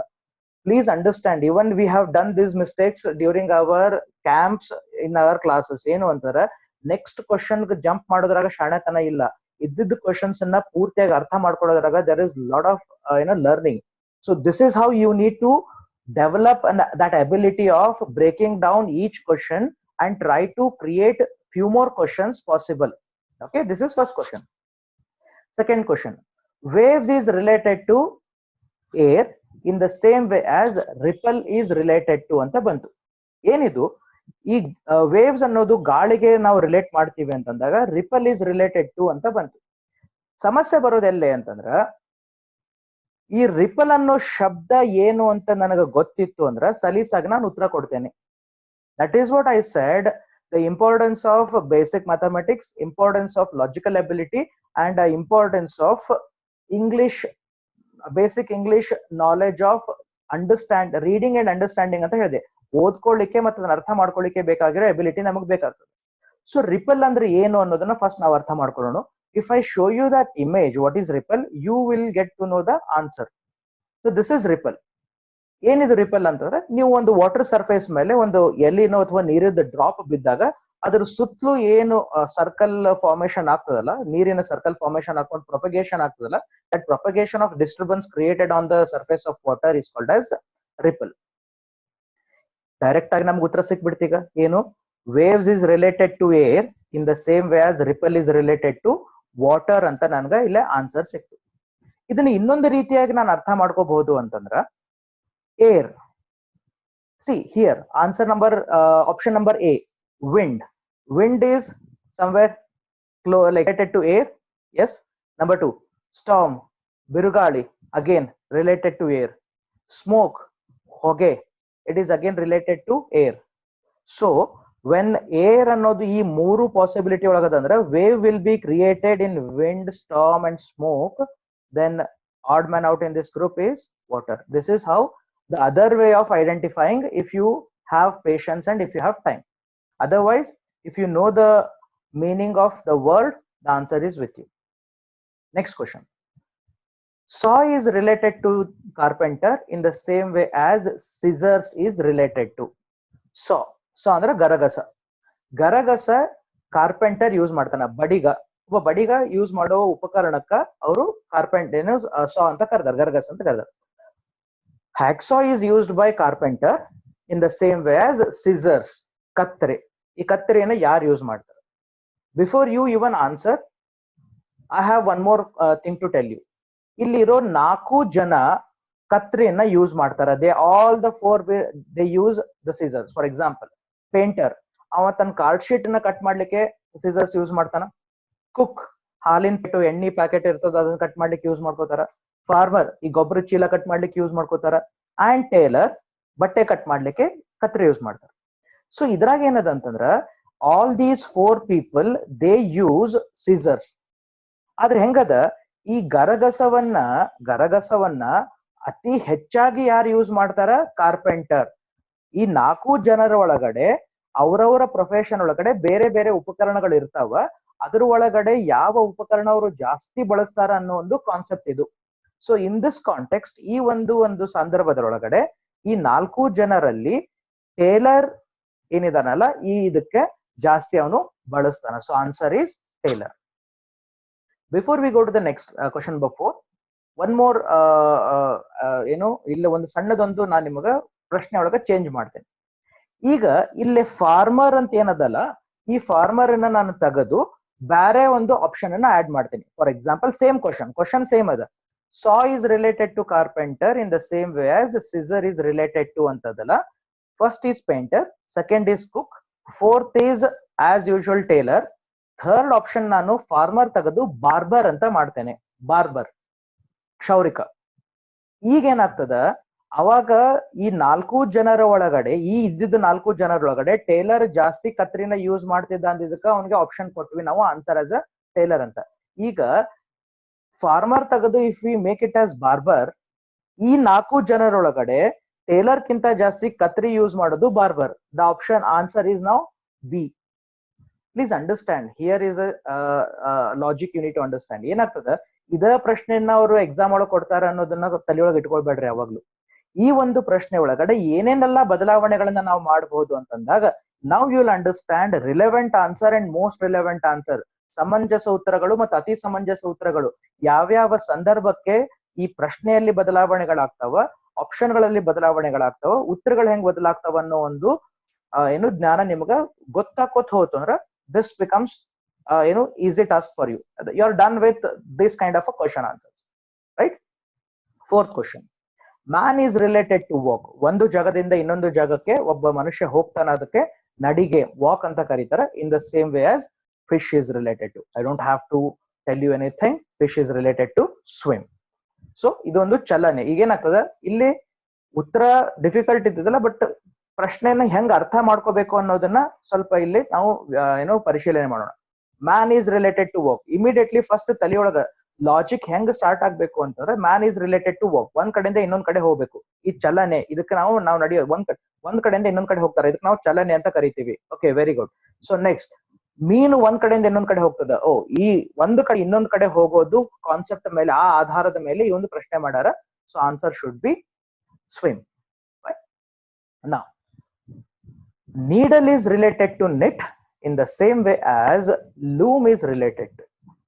Again, ಈ ಒಂದು ಏನದ ಪ್ರಶ್ನೆ, needle is related to knit. Needle ಅಂದ್ರೆ ಸೂಜಿ.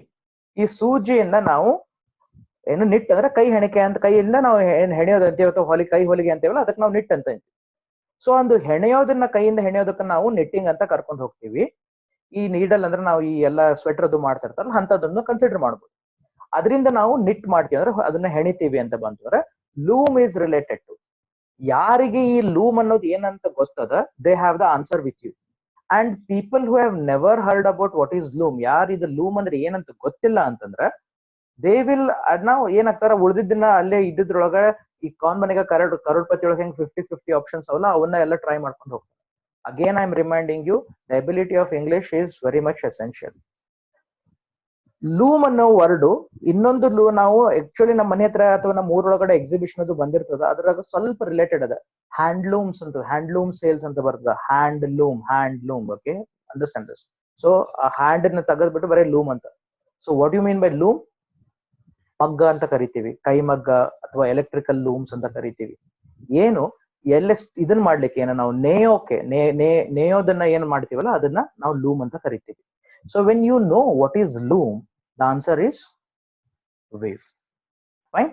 So these were the first 5 set of questions where it is either the difficulty level I keep it on 0, not even 1 or 2.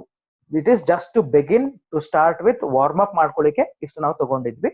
So these are the kind of a questions which are asked in analogy, verbal analogy, where some relation we need to establish. ಯಾವ ತರ relation establish ಮಾಡಬೇಕು, ಒಂದು given objects ಒಂದು ಕೊಟ್ಟಿರ್ತಾರೆ, ಒಂದು criteria ಕೊಟ್ಟಿರ್ತಾರೆ, ಅದನ್ನ ನೋಡ್ಕೊಂಡು ನಾವು ನೆಕ್ಸ್ಟ್ ಎಸ್ಟಾಬ್ಲಿಷ್ ಮಾಡ್ಬೇಕಾಗ್ತದೆ. ನಾವು we have next question, ammeter is to current. ಇದನ್ನ ಯಾವ ತರ, ಈ ತರ ಬಂತು ಅಂದ್ರೆ ಡಬಲ್ ಡಾಟ್ 4 ಡಾಟ್ ಬಂದ್ರೆ ಯಾವ ತರ ಓದ್ಕೋಬೇಕು, ಈ ಪ್ರಶ್ನೆಗಳನ್ನ ಯಾವ ತರ ಓದ್ಕೋಬೇಕು? Ammeter is to current in the same way as screw gauge is to. Okay, ಇಲ್ಲಿ 4 ಆಪ್ಷನ್ ಕೊಟ್ಟಾರ: humidity, screw, thickness, speed. Again, anybody who is from science background, ಯಾರು PUC ಸೈನ್ಸ್ ಮಾಡಿರಲ್ಲ, immediately you know the answer, because ನಮ್ಮ PUC science especially first year science ಒಳಗಡೆ we had screw gauge and vernier caliper. ಅದ್ರ ಬಗ್ಗೆ ನಮ್ಗೆ ಏನೋ ನಮ್ಮ practical sessions ಇರ್ತಿತ್ತು. Otherwise people from arts and commerce background ಪಾಪ ಅವರು they have never come across this gadget. ಯಾಕಂದ್ರೆ ದಿವಸ ನಾವು ಬಳಸಂಗಿಲ್ಲ ಇದನ್ನ. ಸೊ ಇದೇನದ, ಇದು ಕ್ವಶನ್ ಯಾವ್ದು ಬೇಸಿಸ್ ಮೇಲೆ ಅದಂತಂದ್ರೆ ಅಮ್ಮೀಟರ್, ಈ ಒಂದು ಉಪಕರಣ, ಅದರಿಂದ ಏನ್ ಮಾಡ್ತಾರ, ಕರೆಂಟ್ ಅನ್ನ ನಾವು ಮೇಜರ್ ಮಾಡೋದು, ಅದನ್ನ ನಾವು ಮಾಪನ ಮಾಡೋದು ಅಮ್ಮೀಟರ್ ಇಂದ ನಾವು ಮೇಜರ್ ಮಾಡ್ತೀವಿ. ಸೊ ಅಮ್ಮೀಟರ್ ಇಂದ ಕರೆಂಟ್ ಅನ್ನ ಮೇಜರ್ ಮಾಡ್ಲೇತೀವಿ. ಹಂಗಿದ್ರೆ ಸ್ಕ್ರೂ ಗೇಜ್ ಇಂದ ಏನ್ ಮೇಜರ್ ಮಾಡ್ತೀವಿ? For that you need to understand what is screw gauge. Screw gauge ಈ ತರ ಇರ್ತದೆ. On your screen you can see it. ಏನದ, ಅದೇನು ಈ ಕಡೆ ಸ್ಪಿಂಡಲ್ ಅಂತ ಕರಿತೀವಿ ನಾವು. ಆ ಸ್ಪಿಂಡಲ್ ಅನ್ನ ಈ ತರ ರೋಟೇಟ್ ಮಾಡಿದಾಗ ಆ ಒಂದು ಪ್ರೊಜೆಕ್ಷನ್ ಹೊರಗೆ ಬರ್ತದೆ. ಅದ್ರ ಮಧ್ಯದೊಳಗಡೆ ಒಂದು ಆಬ್ಜೆಕ್ಟ್ ಅನ್ನ ಇಡ್ತೀವಿ. ಈ ಆಬ್ಜೆಕ್ಟ್ ಅನ್ನ ಇಟ್ಟು ನಾವು ಸ್ಪಿಂಡಲ್ ಅನ್ನ ರೋಟೇಟ್ ಮಾಡ್ತೀವಿ. ಸೊ ಅದ್ರ ಮೇಲೆ ಮಾರ್ಕಿಂಗ್ ತೋರಿಸ್ತದೆ. ಏನದು, ಈ ಸ್ಪಿಂಡಲ್ ರೋಟೇಟ್ ಮಾಡೋದ್ರಿಂದ ನಮ್ಗೆ ಏನ್ ಸಿಗ್ತದೆ ಅಂದ್ರೆ, ಎನಿ ಆಬ್ಜೆಕ್ಟ್, ಯಾವುದೇ ಒಂದು ವಸ್ತು ಏನಿರ್ತದಲ್ಲ, ಯಾವ್ದಾದ್ರು ಒಂದು ವಸ್ತು ಇದ್ದಾಗ ಆ ಒಂದು ವಸ್ತುವಿನಲ್ಲಿ, again I am requesting people not to write anything on the screen.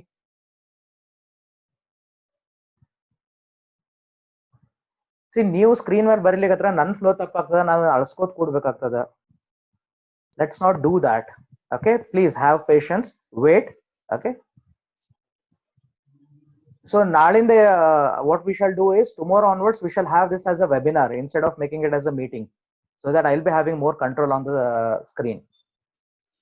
Now, so screw gauge ನಾವೇನು ನಾವು ಚೆಕ್ ಮಾಡ್ತೀವಲ್ಲ, ಅದ್ರೊಳಗಡೆ ಅದರ ಒಂದು ವಸ್ತುವಿನ ಥಿಕ್ನೆಸ್, ಅದರ ದಪ್ಪವನ್ನ ನಾವು ಅಳಿತೀವಿ. So answer is screw gauge ಅಂತ ಬಂತು ಅಂದ್ರೆ ಆನ್ಸರ್ ಈಸ್ ಥಿಕ್ನೆಸ್ ಅಂತ ಬಂತು. ಇಲ್ಲಿಗೆ ಈ ಪ್ರಶ್ನೆ ಮುಗಿಯಂಗಿಲ್ಲ. ಈ ಪ್ರಶ್ನೆಯನ್ನ ಮುಂದೆ ನಾವ್ ಹೆಂಗ್ ಒರೆಸ್ಬೇಕು ಅಂತಂದ್ರೆ, ಇಂತಲ್ಲಿ ಇನ್ನ ಎರಡ್ ಮೂರು ಶಬ್ದಗಳವ. ಫರ್ಗೆಟ್ ದಿಸ್ ಸ್ಕ್ರೂ ಬಿಟ್ಬಿಟ್ರಿ. ಇನ್ನ 2 ಶಬ್ದ ಅದ, ಸ್ಪೀಡ್ ಅಂತದ, ಹ್ಯೂಮಿಡಿಟಿ ಅಂತದ. ಈ ನೀವು ಆಪ್ಟಿಟ್ಯೂಡ್ ಕ್ಲಾಸಸ್ ಅನ್ನ ಯಾಕೆ ಮಾಡ್ಲಿಕತ್ತೀರಿ, ಅಥವಾ ಅನಲೈಟಿಕಲ್ ಸ್ಕಿಲ್ಸ್ ಗಳನ್ನ ಯಾಕೆ ಮಾಡ್ಲಿಕತ್ತೀರಿ ಅನ್ನೋ ಒಂದು ನಿಮ್ಗ ನಾಲೆಜ್ ಅಂದ್ರೆ ಐಡಿಯಾ ನಿಮ್ಗೆ ಕರೆಕ್ಟ್ ಆಗಿ ಸ್ಟ್ರಾಂಗ್ ಇತ್ತು ಅಂದ್ರೆ, ಫಾರ್ ಎಕ್ಸಾಂಪಲ್ ನಾನು ನಾಲೆಜ್ ಸಲುವಾಗಿ ಮಾಡ್ಲೈತೇನೆ, ನಾನು ಕಾಂಪಿಟೇಟಿವ್ ಎಕ್ಸಾಮ್ ಬರೀತೇನೆ, ಒಂದ್ ಬಿಟ್ಟು 2 ಥರದ ಪ್ರಶ್ನೆಗೆ ನಾನು ಪ್ರಿಪೇರ್ ಆಗ್ಬೇಕು ಅಂತಾರೆ, ಸ್ಟಾರ್ಟ್ ಡೂಯಿಂಗ್ ದಿಸ್.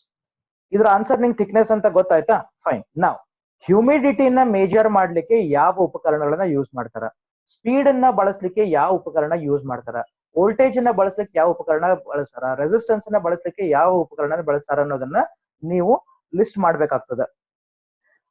ಆ ಲಿಸ್ಟ್ ಮಾಡ್ಕೊಂಡು ಒಂದು ಬುಕ್ ನಾಗ ನೀವು ಬರ್ಕೊಂಡ್ಬಿಡ್ರಿ.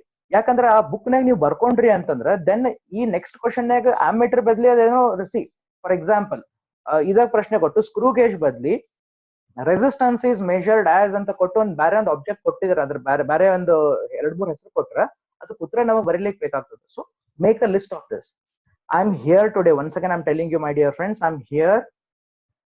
ಏನು ನಾ ಇಲ್ಲಿ ಬಂದಿರೋದು ಎದಕ್ಕೆ ಅಂತಂದ್ರೆ, ನಿಮಗೆ ಈ ಪ್ರಶ್ನೆಗಳನ್ನು ತೋರಿಸಿ ಉತ್ತರ ಹೇಳಲಿಕ್ಕೆ ಬಂದಿಲ್ಲ. I am just here to make you understand how these concepts are suppose to be understood. ಅದನ್ನ ಯಾವ ತರ ಮುಂದಿನ ಲೆವೆಲ್ ನಾವು ತಗೊಂಡು ಹೋಗ್ಬೇಕು. So next, parrot is related to cage in the same way as man is. ಇಲ್ಲಿ ಏನಾಗ್ತದ, ಈ ಎಷ್ಟೋ ಸರಿ ನಾನು ನೋಡ್ತೇನೆ ಸ್ಟೂಡೆಂಟ್ಸ್ ಗಳಿಗೆ ನಾ ಈ ಕ್ವಶನ್ ಕೊಟ್ಟಾಗ immediately they give the answer as home, ಮನೆ ಅಂತ ಕೊಡ್ತಾರೆ. ಎಸ್, ಅದು ಒಂದು ಸಾಧ್ಯತೆ ಅದ. I am not ruling out that home is not the answer, that is one of the answers. But let us understand, parrot is related to cage. ಈ ಒಂದು ಗಿಳಿನ ಅದರ ನ್ಯಾಚುರಲ್ ಹ್ಯಾಬಿಟೈಟ್, ಅದರ ಸಹಜವಾಗಿ ವಾಸ ಮಾಡುವ ಜಾಗ ಅಂತಾರ, ಗಿಡ ಒಳಗಿರ್ತದೆ, ಗಿಡದ ಮೇಲೆ ಇರ್ತದೆ, ಕಾಡೊಳಗಿರ್ತದೆ. ಆಕ್ಚುಲಿ ಅದನ್ನ ಫೋರ್ಸೇಬಲಿ ತಂದು ಆ ಒಂದು ಪಿಂಜರದೊಳಗ ಕೇಜ್ ಒಳಗೆ ಇಡ್ತಾರ. ಸೊ ಒಂದು ಗಿಳಿಯನ್ನ ತಂದು ಫೋರ್ಸೇಬಲ್ ಆಗಿ ಒಂದು ಜಾಗದಲ್ಲಿ ಇಟ್ಟಿದ್ದು ಒಂದು ಕಾಂಟೆಕ್ಸ್ಟ್ ಕೊಟ್ಟಾರ, ಆ ಒಂದು ಸಂದರ್ಭ ಕೊಟ್ಟಾರ. ಸೊ ಅದೇ ರೀತಿಯಾಗಿ ಮನುಷ್ಯನ ಸಹಜವಾಗಿ ಇರೋ ವಾಸಸ್ಥಾನ ಅಂತಂದ್ರೆ ಮನ್ಯಾಗ ಆರಾಮಾಗಿರ್ತಾನೆ, ಎಕ್ಸೆಪ್ಟ್ ದಿಸ್ ಲಾಕ್ಡೌನ್. ಈ ಲಾಕ್ಡೌನ್ ನಾಗ ನಾವು ಫೋರ್ಸೇಬಲ್ ಇದ್ದೀವಿ ಮನ್ಯಾಗ. ಅದರ್ವೈಸ್ ಮನಿ ಅನ್ನೋದು ನಮ್ಗ ನ್ಯಾಚುರಲ್ ಹ್ಯಾಬಿಟೈಟ್. ನಾವ್ ಮನುಷ್ಯನನ್ನ ಫೋರ್ಸೇಬಲಿ ಒಂದು ಜಾಗದೊಳಗಡೆ ಕೂಡಿಡೋದು ಎಲ್ಲೇ, that is called as jail. ಜೈಲಿಗೆ ಇನ್ನೊಂದು ಶಬ್ದ prison. So parrot is to cage where parrot is forcibly placed and man is forcibly placed in prison. The answer is prison. Next, sheep is to flock in the same way as bees. ಇಲ್ಲಿ ಇದ್ರಾಗ again ಏನು there is no rocket science, ಬೇರೆ ಏನು logic ಬೇಕಾಗಿಲ್ಲ. ಈ ಒಂದು ಪ್ರಶ್ನೆಗೆ ಉತ್ತರ ಏನು ಅಂತಂದ್ರೆ ಪ್ಯೂರ್ ಅಂಡರ್ಸ್ಟ್ಯಾಂಡಿಂಗ್ ಆಫ್ ನಮ್ಮ ಇಂಗ್ಲಿಷ್. ನಮ್ ಇಂಗ್ಲಿಷ್ ಎಷ್ಟು ಸ್ಟ್ರಾಂಗ್ ಅದ ಅಂತಂದು ಏನ್ ಕೊಟ್ಟಾರ ಕಾಂಟೆಕ್ಸ್ಟ್ ಅಂದ್ರೆ ಶೀಪ್, ನಮ್ಮ ಏನು ಕುರಿಗಳು ಅಥವಾ ನಮ್ಮ ಏನಂತೀವಿ ಇದು ವಾಟ್ ಇಸ್ ಲೈಕ್ ಕುರಿಗಳು, ಶೀಪ್ ಅದರ ಗುಂಪಿಗೆ ಫ್ಲಾಕ್ ಅಂತ ಕರೀತಾರ. ಹಂಗ ಬೀಸ್ ಈ ದುಂಬಿಗಳು ಅದಕ್ಕೆ ಏನಂತಾರ? ಇದರ answer is swarm, right? Answer is swarm. ಯಾಕಂತಂದ್ರೆ ದುಂಬಿಗಳ ಈ ಒಂದು ಬೀಸ್ ಅನ್ನ ಒಂದು ಗುಂಪಿಗೆ, ಅದರ ಒಂದು ಕ್ರೌಡ್, ಅದರ ಗುಂಪಿಗೆ ನಾವು ಸ್ವಾಮ್ ಅಂತ ಕರಿತೀವಿ. ನಾವು ಇಫ್ ಬೀಸ್ ಬದ್ಲಿ if it is man, okay, men ಅಂತ ಕೊಟ್ಟಿತ್ತು ಅಂತಂದ್ರೆ, ಹ್ಯೂಮನ್ಸ್ ಅಂತ ಕೊಟ್ಟಿದ್ರೆ ದಟ್ ಈಸ್ ಕ್ರೌಡ್. ಈ ಕೀಸ್, ಮನಿ ಕೀಲಿಕಾಯಿ ಇರ್ತಾವಲ್ಲ ಕೀಸ್, ಬಂಚ್ ಆಫ್ ಕೀಸ್ ಅಂತ ಕರಿತೀವಿ. ಹಂಗಿದ್ರೆ ಇದು ಶಾಲ್ ಅಂದ್ರೆ ಏನಾಗ್ತದ? Shoal is group of fish. See ನಾವ್ you need to understand one thing. ಏನು ಇಲ್ಲಿ ನಮಗೆ ಇಂಗ್ಲಿಷ್ ಬೇಕಾ ಅನ್ಸ್ಲಿಕ್ಕೆ ಸ್ಟಾರ್ಟ್ ಆತ್ ಈಗ, ಹೌದಾ? ನಂಗೆ ಇಂಗ್ಲಿಷ್ ಇನ್ನ ಜरूरत ಅದ. ಯಾಕಂದ್ರೆ ಈಗ ಶಾಲ್ ಅಂದ್ರೆ ನಾವ್ ಯಾಕೆ ಯೂಸ್ ಮಾಡಿಲ್ಲ? ನಾವ್ ಯಾಕಂದ್ರೆ ನಮ್ದು ಹೆಂಗದ ಕನ್ನಡ ಒಳಗ ನಾಯಿ ಗುಂಪು, ಕತ್ತಿ ಗುಂಪು, ಹೌದಾ? ಎಲ್ಲದಕ್ಕೊಂದು ಗುಂಪು ಅನ್ನೋದನ್ನ ಆಡ್ ಮಾಡಿದ್ಬಿಟ್ರ ಅದು ಗ್ರೂಪ್ ಬಂತು. ಕನ್ನಡ ಒಳಗ it is that easy, but in English it is not so. English what you have to do is you have to understand a different name for different group. Not only best group ಗೆ ಅಷ್ಟ ಅಂತಲ್ಲ. ಇಲ್ಲಿ next ಒಂದು question ಬರ್ತದೆ ನೋಡ್ರಿ. ಇಲ್ಲಿ lion is to ಲಯನಸ್ ಅಂದ್ರ ಆ ಒಂದು ಪ್ರಾಣಿ ಅದರ ಹೆಣ್ಣು ಪ್ರಭೇದಕ್ಕೆ ಏನ್ ಕರೀತಾರ? So in Kannada again it is very simple. ನಾಯಿ ಹೆಣ್ಣು ನಾಯಿ, ಓಕೆ, ಕತ್ತಿ ಹೆಣ್ಣು ಕತ್ತಿ. It is very simple. Adding that ಹೆಣ್ಣು ಅನ್ನೋ ಶಬ್ದ ಪ್ರಿಫಿಕ್ಸ್ ಹಾಕೊಂಡ್ಬಿಟ್ವಿ ಅಂದ್ರೆ ಅದ್ರ ಜೆಂಡರ್ ಚೇಂಜ್ ಆಯ್ತು in Kannada. But whereas in this one in English it is not so, right? Lion, lioness. Whereas horse, again no rocket science. There is a word for female version of the horse ಗೆ ಏನಂತಾರ? ಮೇರ್ ಅಂತ ಕರೀತಾರ. Answer is ಮೇರ್. Okay, ಇಲ್ಲಿ answer ಮೇರ್ ಅಂತ ಬಂತು. then horsey is not an answer. Lady horse, no, right? Like that what you have to do is make a list of animals and their female version of their female ಏನ್ ಬರ್ತಾವಲ್ಲ female gender ಅದ್ರದ್ದು list ಮಾಡ್ಕೊಂಡು ಹೋಗ್ಬೇಕಾಗ್ತದೆ.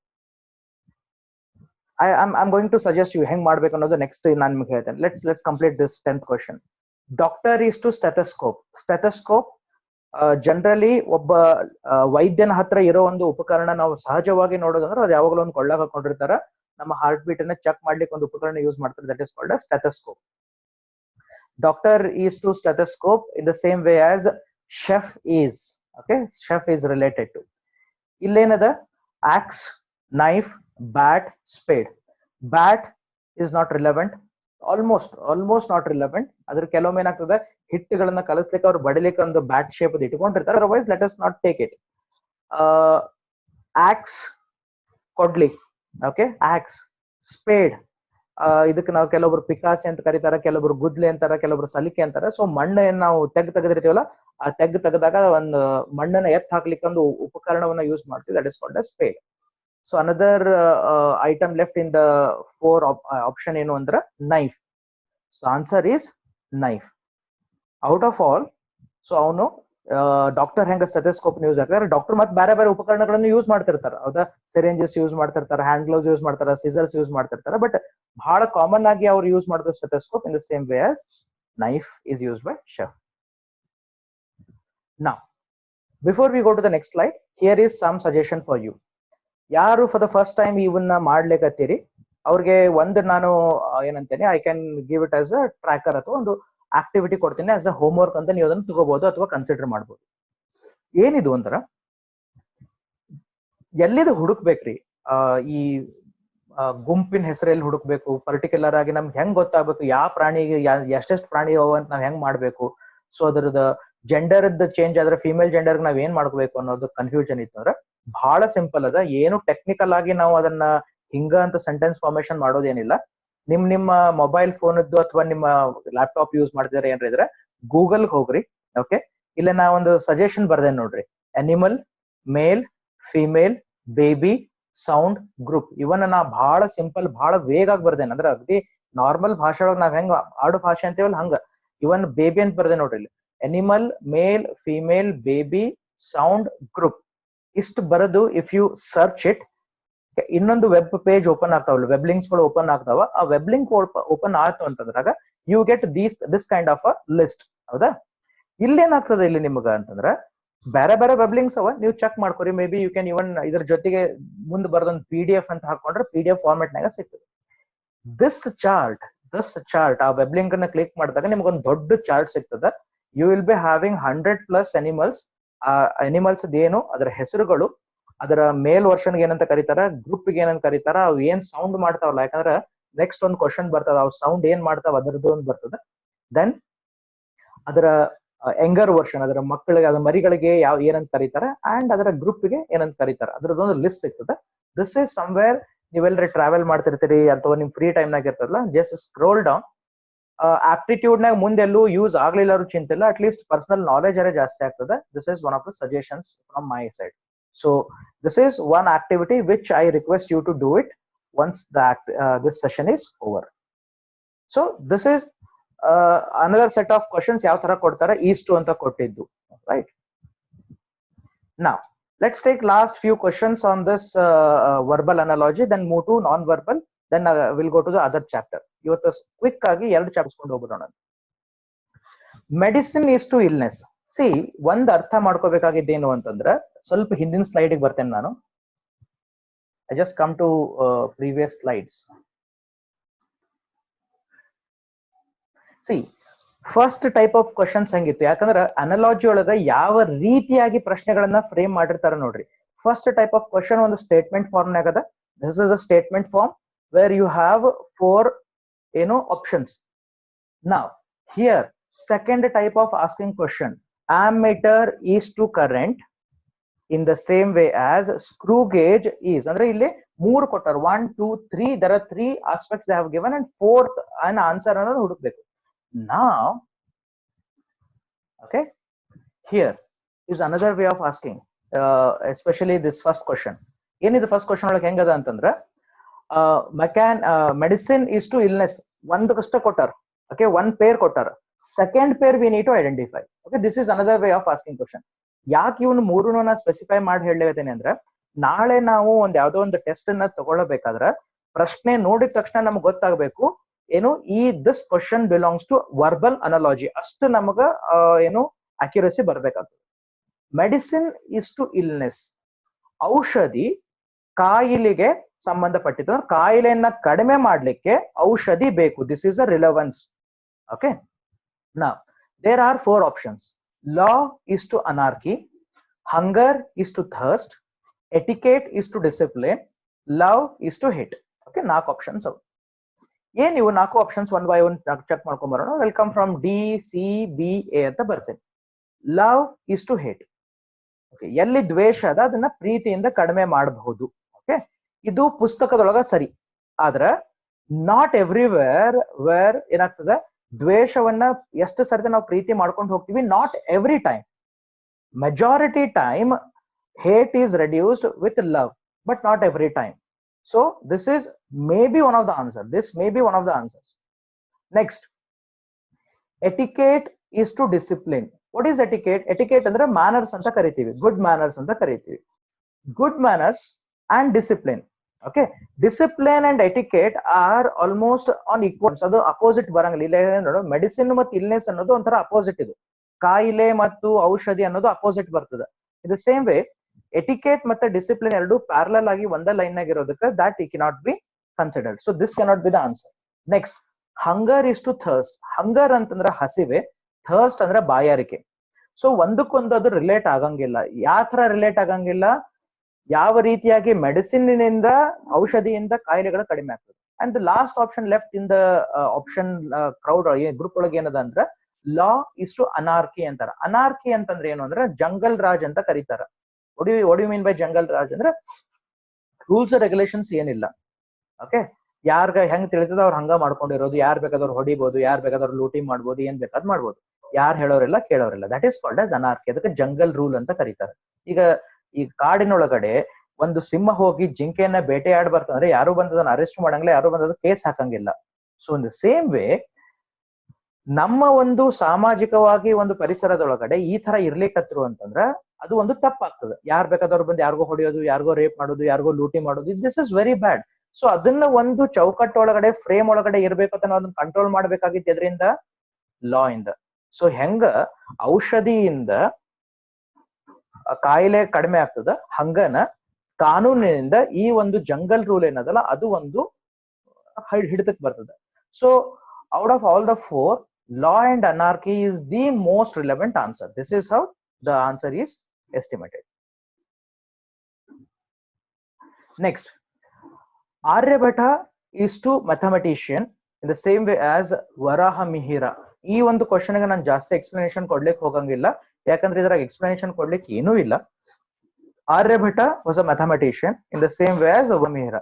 ವರಹ ಮಿಹಿರ ಯಾರು ಅಂತ ನಮ್ಗೆ ಗೊತ್ತಿತ್ತು, ಸರಿ. ಇದಕ್ಕಿಂತ ಮುಂಚೆ ಅವ್ರ ಬಗ್ಗೆ ಏನಾದ್ರು ಕೇಳಿದ್ವಿ ಅಂತಂದ್ರ you definitely know the answer. ಕೇಳೇ ಇಲ್ಲ ಅಂತಂದ್ರ ನಾವು ಗೂಗಲ್ ಮಾಡ್ಬೇಕಾಗ್ತದೆ. ಬಟ್ ನಮ್ಮ ಕಾಂಪಿಟೇಟಿವ್ ಎಕ್ಸಾಮ್ಸ್ ನಾಗಾತು ಅಥವಾ ನಮ್ಮ ಇಂಟರ್ವ್ಯೂಸ್ ಒಳಗ ಮೊಬೈಲು ಇಂಟರ್ನೆಟ್ ನಮ್ಗೆ ಅಲೌ ಮಾಡ್ಲಿಕ್ಕೆ, ಯೂಸ್ ಮಾಡ್ಲಿಕ್ಕೆ ಅಲೌ ಮಾಡಂಗಿಲ್ಲ. The answer is astronomer. Okay, he was an astronomer. Next, travel is to journey in the same way as traveler is to journey in the same way as sailor.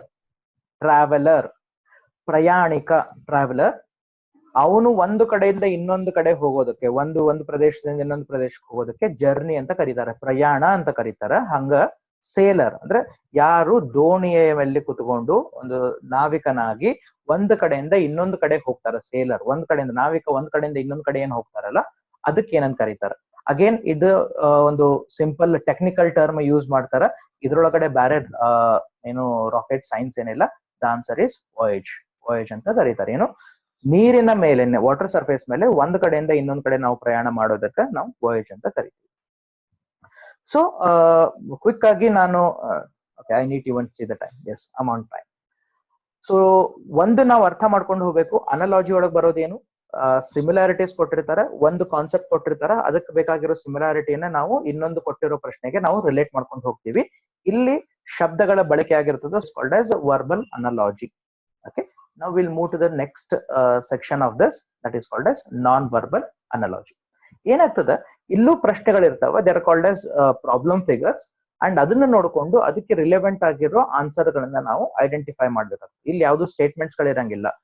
V need to have a careful observation here. ಈ ತರ ಪ್ರಶ್ನೆಗಳು ಇರ್ತಾವೆ. ಇಲ್ಲಿ ನಾನು ನಿಮ್ಗ before you ಏನೋ answer ಮಾಡ್ಕೊಂಡು ಮುಂದೆ ಹೋಗೋಕ್ಕಿಂತ ಮುಂಚೆ ಇನ್ನೊಂದು 2 ವಿಚಾರಗಳನ್ನ ನಾನು ನಿಮ್ಗೆ ಹೇಳ್ತೇನೆ. ನಿಮ್ಗೆ ಇಲ್ಲಿ ಅರ್ಥ ಆಗ್ಲಿ ಅಂತ, ಅಥವಾ ಇಲ್ಲ ಅಥವಾ ನಾವು ಟ್ರೈನಿಂಗ್ ಮಾಡೋಬೇಕಾದ್ರೆ ಬೋರ್ಡ್ ಮೇಲೆ ಡಿಸ್ಪ್ಲೇ ಮಾಡ್ತೀವಲ್ಲ, ದೊಡ್ಡ ಸೈಜ್ ನಿಮ್ಗೆ ಕಾಣಿಸ್ತಿರ್ತಾವೆ. ಏನೋ ಈ ಫಿಗರ್ಸ್ ಗಳು ಬಹಳ ದೊಡ್ಡ ಸೈಜ್ ಕಾಣಿಸ್ತಿರ್ತಾವೆ. ಅಟ್ಲೀಸ್ಟ್ ನಿಮ್ ಮೊಬೈಲ್ ಫೋನ್ಸ್ನಾಗಂತೂ ಬಹಳ ರೀಡೇಬಲ್ ಸೈಜ್ ನಾಗ ಕಾಣಿಸ್ತಾವೆ. If at all you have ಏನೋ reasoning book by logical reasoning ಅದೇನ್ ಬುಕ್ ಅದಲ್ಲ, ಡಾಕ್ಟರ್ RS ಅಗರ್ವಾಲ್, ಇಷ್ಟು ದಪ್ಪ ಅದ ಬುಕ್ ಅದ. ಓಕೆ, ಅಬೌಟ್ 900+ ಪೇಜಸ್ ಬುಕ್ ಅದ. ಆ ಬುಕ್ ಒಳಗಡೆ ನಾನ್ ವರ್ಬಲ್ ಅನಾಲಜಿ ಅಂತ ತೆಗೆದ್ರೆ, if you open the book, ಒಂದು ಸೈಡ್ 20 ಕ್ವಶನ್ಸ್ ಗಳನ್ನ ಹಾಕ್ಯಾರ. And of their of this very small size. Okay, problem ಏನಾಗ್ತದೆ, ಇವನ್ ನಮ್ಗೆ ಎಕ್ಸಾಮ್ ಒಳಗೆ ಕೇಳೋ ಕ್ವಶನ್ ಪೇಪರ್ನಾಗ ಅಥವಾ ಕೊಟ್ಟಿರೋದತ್ತು ಬಹಳ ಸಣ್ಣ ಸೈಜ್ ನಾಗ ಇರ್ತಾವ. ದೊಡ್ಡ ಸೈಜ್ ಆದಂಗ ಅದರ ಏನೋ ಫಿಗರ್ಸ್ ಗಳನ್ನ ಬಹಳ ಕ್ಲಿಯರ್ ಆಗಿ ಡಿಸ್ಟಿಂಗ್ವಿಶ್ ಮಾಡ್ಕೋಬಹುದು, ಸಲೀಸಾಗಿ ಅದ್ರ ಡಿಫರೆನ್ಸಸ್ ನಮಗೆ ಕಾಣಿಸ್ತಾವ. But where when they come it in a very small size ಅಲ್ಲ, ಆ ಡಿಫರೆನ್ಸಸ್ ನ ಐಡೆಂಟಿಫೈ ಮಾಡೋದು ಕಷ್ಟ ಆಗ್ತದೆ. So you need to be very careful and you need to practice more and more to get ಅದ್ರಾಗ ನಮ್ಗೆ ಎಕ್ಸ್ಪರ್ಟೈಸ್ ಬರ್ಬೇಕಂದ್ರೆ. ನಾವು ಈ ತರ ಒಂದು ಪ್ರಶ್ನೆ ಕೊಟ್ಟಾರ, ಏನು, there are some 4 boxes. ಅದೇನ್ ದೊಡ್ಡ ಹೊರಗಡೆ ಚೌಕ ಏನದಲ್ಲ, ಸ್ಕ್ವೇರ್ ಅದಲ್ಲ, that is a reference box. ಅದ್ರ ಒಳಗಡೆ ಏನ್ ಆಬ್ಜೆಕ್ಟ್ ಅವಲ್ಲ ಅದನ್ನ ಅರ್ಥ ಮಾಡ್ಕೋಬೇಕು. ಇಲ್ಲಿ ಇನ್ನೊಂದು ನಾನು ನಿಮಗೆ ವಿಚಾರ ಹೇಳ್ತೀನಿ, ಏನು ಅಂತಂದ್ರೆ, let me take marker here. So let's write something. ಏನಾಗ್ತದ, whenever we have more than 3 objects in one problem figure ಬಂತು ಅಂದ್ರೆ, ಬೆಟರ್ ನೇಮ್ ದೆಮ್. ಅದರ ಆರ್ಡರ್ ಪ್ರಕಾರ 1 2 3 ಅಂತ ನಾವಲ್ಲೇ ಅದನ್ನ ಬರ್ಕೋಬೇಕು. ಹೊರಗಡೆಯಿಂದ ಒಳಗಡೆ ಬರ್ಬೇಕಾದ್ರೆ 1 2 3 ಅಂತ ನಾವು ಬರ್ಕೊಳ್ಳೋದು ಬಹಳ ಚಲೋ. ಯಾಕಂದ್ರೆ ಏನಾಗ್ತದೆ, ಇಲ್ಲಾರ ನಮ್ಗ ಅವು ತಮ್ಮ ಜಾಗವನ್ನ ಚೇಂಜ್ ಮಾಡಿದಾಗ, ಸ್ಥಾನ ಪಲ್ಲಟ ಮಾಡಿದಾಗ when they interchange their positions, we get confused. Okay, ಆ ಕನ್ಫ್ಯೂಷನ್ ಅವಾಯ್ಡ್ ಮಾಡ್ಕೊಳ್ಳಿಕ್ಕೆ ಇಲ್ಲಿ ಏನವ ಎರಡ ಫಿಗರ್ ಅವ, so let us not worry. So first ಫಿಗರ್ನಾಗ ಏನದ, I think let me take spotter. Okay, here is ಇದ್ರಾಗ ಏನದ, ಲುಕ್ ಎಟ್ ದಿಸ್. ಒಂದ್ ಸಣ್ಣ ಸ್ಕ್ವೇರ್ ಅದ, ಸ್ಕ್ವೇರ್ ಒಳಗಡೆ ಒಂದು ಡಾಟ್ ಅದ, ಅದರ ಬಾಜುಕ ಒಂದು ಪಕ್ಕದಲ್ಲಿ ಇನ್ನೊಂದು ಸ್ಕ್ವೇರ್ ಅದ. ಈ ಕಂಪ್ಲೀಟ್ ಇದೇನ್ ಸೆಕ್ಷನ್ ಅದಲ್ಲ, ಇದು ಈ ಕಡೆಯಿಂದ ಈ ಕಡೆ ಬರೋದ್ರೊಳಗಡೆ the shape has changed. Okay, ಮುಂಚೆ ಸ್ಕ್ವೇರ್ ಇತ್ತು, ಇಲ್ಲೇ ಆಯತಾಕಾರ ಆಗ್ಯದ. ಸೊ ಇಟ್ ಈಸ್ ಏನು ವರ್ಟಿಕಲಿ ಸ್ಟ್ರೆಚ್ಡ್, ನಾಟ್ ಹಾರಿಜಾಂಟಲ್. ಎರಡು ತರ ನಾವು ರೆಕ್ಟಾಂಗಲ್ ಬರ್ತದೆ, ಒಂದು ಏನು horizontal rectangle and vertical rectangle ಅಂತ. This is vertically stretched. Similarly the side ಪಕ್ಕದ ಏನದಲ್ಲ ಅದು ಸ್ಕ್ವೇರು, ಇಟ್ ಈಸ್ ಸ್ಟ್ರೆಚ್ಡ್. ನಾವು ಇದ್ರ ಒಳಗಡೆ ಏನು ಡಾಟ್ ಏನಾದ್ರು ಇಂಟರ್ಚೇಂಜ್ ಆಗ್ಯದ? ಇಲ್ಲ, ಇಂಟರ್ಚೇಂಜ್ ಆಗಿಲ್ಲ. It is just a very simple question where both the objects, both the shapes are stretched vertically, that's it. So ಅದ ಆಧಾರದ ಮೇಲೆ ಇದೇ ತರ ಒಂದು ಕಾನ್ಸೆಪ್ಟ್ ಮೇಲೆ ಕೊಟ್ಟಿರೋ ಪ್ರಶ್ನೆ ಏನದಲ್ಲ, there is a triangle with a dot and one more empty triangle. So same ಇದ್ದದನ್ನ ಆಸ್ ಇಟ್ ಈಸ್ ಹಿಂಗ್ ಸ್ಟ್ರೆಚ್ ಮಾಡಿದ್ರೆ ಏನ್ ಆನ್ಸರ್ ಬರ್ತದ. ಸೊ ಏನ್ ಆನ್ಸರ್ ಬರ್ತದ ಅನ್ನೋದಕ್ಕಿಂತ ಯಾವ್ದು ಆನ್ಸರ್ ಬರಂಗಿಲ್ಲ ಅಂತ ಚೆಕ್ ಮಾಡ್ಕೊಂಡ್ ಬಂದ್ಬಿಡೋಣ ಅಂತ. Option number D, is it possible? No. ಯಾಕ? ಶೇಪ್ ಚೇಂಜ್ ಆಯ್ತು. ಇಲ್ಲ ಇದು ನೋಡ್ರಿ, ಇದು ಏನದ, ಇಲ್ಲೇ ರೈಟ್ ಆಂಗಲ್ ಟ್ರಯಾಂಗಲ್ ಆತಿದ್ದು, ಶೇಪ್ ಚೇಂಜ್ ಆಯ್ತು, ಆಂಗಲ್ ಚೇಂಜ್ ಆಯ್ತು, ಅಂಡ್ ಡಾಟ್ ರೀಪ್ಲೇಸ್ ಅದು ಈ ಕಡೆಯಿಂದ ಈ ಕಡೆ ಇದು ಏನಾಯ್ತು, ಒಂದ್ ಕಡೆ ಇಂಟರ್ಚೇಂಜ್ ಆಯ್ತು. That is not. ಇಲ್ಲಿ ಏನಾಗ್ಯದ, ಅಗೇನ್ ವರ್ಟಿಕಲಿ ಸ್ಟ್ರೆಚ್ ಆಗ್ಯದ, ಶೇಪು ಆಲ್ಮೋಸ್ಟ್ ಸೇಮ್ ಅದ, ಅಂದ್ರೆ ಏನು ಇದು ಹೆಂಗಿರ್ಬೇಕು ಅದೇ ತರ ಆಗ್ಯದ. ಬಟ್ ಓನ್ಲಿ ಪ್ರಾಬ್ಲಮ್ ಏನು ಅಂದ್ರೆ ಡಾಟ್ ಈ ಕಡೆ ಇರ್ಬೇಕಾಯ್ತು, ಈ ಡಾಟ್ ಈ ಕಡೆ ಇದ್ದಿದ್ದು ಈ ಕಡೆ ಡಾಟ್ ಬಂದದ. So this is not answer. Now even this cannot be the answer. ಯಾಕಂತಂದ್ರ ಡಾಟ್ ಸೇಮ್ ಪ್ಲೇಸ್ ನಾಗದ, ಬಟ್ ಆಂಗಲ್ ಟ್ರಯಾಂಗಲ್ ಏನದಲ್ಲ, it has become right angle triangle. The only option left is option number A. ಯಾಕೆ option number A ಅಂತಂದ್ರ it is as it is stretched. Right answer is now. I'll just tell you this is 1 2 3 4 ಅಂತ ಹೇಳ್ಕೊಂಡು ಹೋಗ್ತೇನೆ. Right, now this is 1, this is 2, this is 3, this is 4. 1 is related to 2. In what way it is related? Only they have interchanged their positions. ಹೊರಗಡೆ circle ಅದ, ಒಳಗಡೆ inverted triangle ಅದ, inverted triangle ಅದ. So ಈ ಕಡೆಯಿಂದ ಈ ಕಡೆ ಬರೋಷ್ಟ್ರೊಳಗೆ ಏನಾಯ್ತು, ಹೊರಗಡೆ ಟ್ರಯಾಂಗಲ್ ಬಂತು ಇನ್ವರ್ಟೆಡ್, ಒಳಗಡೆ ಸರ್ಕಲ್ ಬಂತು. They have interchange their position. In the same way we have one rectangle, ಏನು ಹಾರಿಜಾಂಟಲ್, ಲೈಕ್ ಹಾರಿಜಾಂಟಲ್ ರೆಕ್ಟಾಂಗಲ್, ಅದ್ರ ಒಳಗಡೆ edged this is called as edge square. ಕೆಳಗಡೆ ಮುಖ ಮಾಡಿದ ಒಂದು ಎಡ್ಜ್ ಇರೋದು, ಮೇಲ್ಗಡೆ ಮುಖ ಮಾಡಿರೋ ಒಂದು ಎಡ್ಜ್ ಇರೋದೊಂದು ಸ್ಕ್ವೇರ್ ಅದ. So they have to replace, ಬೇರೆ ಏನಿಲ್ಲ, they have to replace their positions. So is it this is possible? No. ಯಾಕಂದ್ರೆ ಓರಿಯಂಟೇಶನ್ ಚೇಂಜ್ ಆಯ್ತು, ಅಂಡ್ ಒಳಗಡೆ ಏನದಲ್ಲ ಆಸ್ ಇಟ್ ಈಸ್ ಅದು ಹೊರಗಡೆ ಬರ್ಬೇಕಷ್ಟೆ. Is it possible? ನೋ. ಯಾಕಂದ್ರೆ ಒಳಗಡೆ ಸರ್ಕಲ್ ಬಂತು, ಹೊರಗಡೆ ಚೇಂಜ್ ಆಗಿಲ್ಲ. And we have another two option. A, is it possible? Option A not possible. ಯಾಕೆ ಪಾಸಿಬಲ್ ಇಲ್ಲ? ಅಗೇನ್ ಇರ್ರಿಲೆವೆಂಟ್ ಶೇಪ್ ಬಂದದ, ಸರ್ಕಲ್ ಇದ್ರಾಗ ಸಂಬಂಧ ಇಲ್ಲೇ ಇಲ್ಲ ಇದಕ್ಕ. ಅಂಡ್ ನಾವ್ the last option is B. B ಒಳಗ ಮತ್ ಬಿ ಕ ಮತ್ತ ಈ ಇದಕ್ಕೆ ಕಂಪೇರ್ ಮಾಡಿದ್ರೆ ಏನಾಗ್ತದೆ? Look, compare these two compare, ಇದನ್ನ ಮತ್ತೆ ಇದನ್ನ ಕಂಪೇರ್ ಮಾಡಿದ್ರೆ the horizontal rectangle is inside and square has pointed square has gone out. The answer is B. Now very simple guess. Now I am allowing you to answer it. Mark it. Somebody can mark it. What is the answer?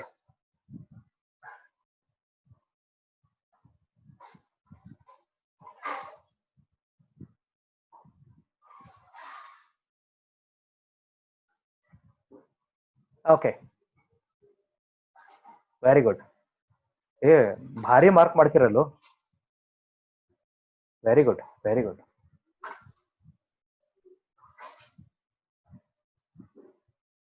ಚಲೋ. let's discuss. Okay, I'll give you option now. Next questions I'll give you option where you will be marking it. Once your marking is done, then I'll explain you. Done now. I'll just erase those content.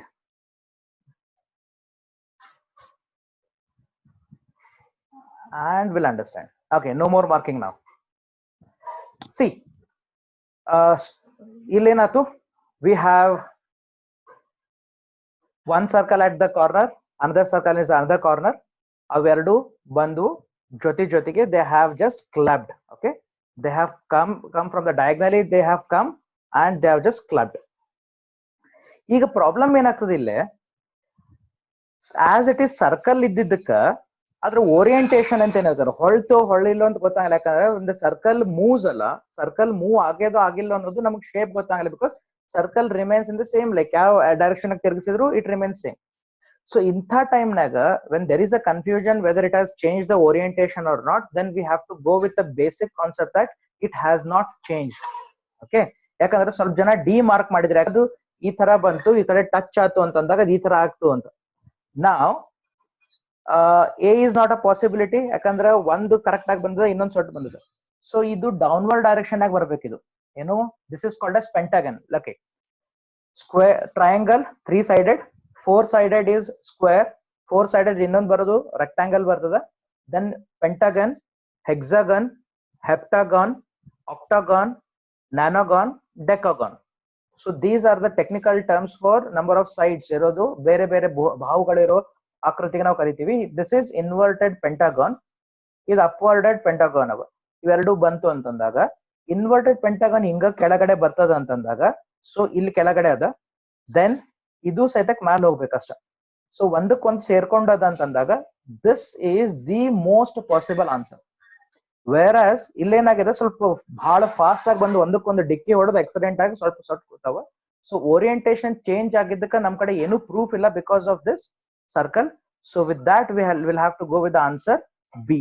So ಯಾರ್ಯಾರು answer B ಅಂತ mark ಮಾಡಿರಿ is right according to the concept. Now we'll go to the next.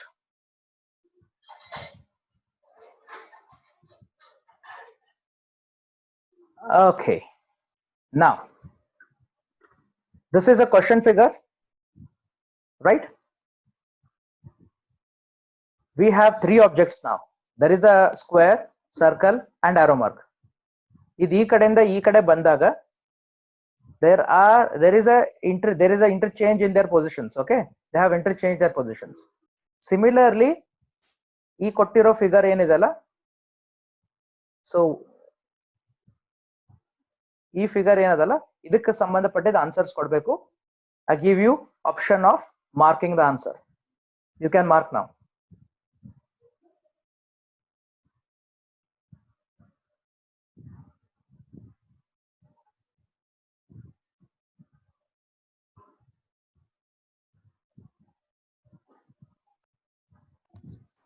How do I mark the answer? I am not finding any option. Sir, just they have to, what they are doing is fine, sir.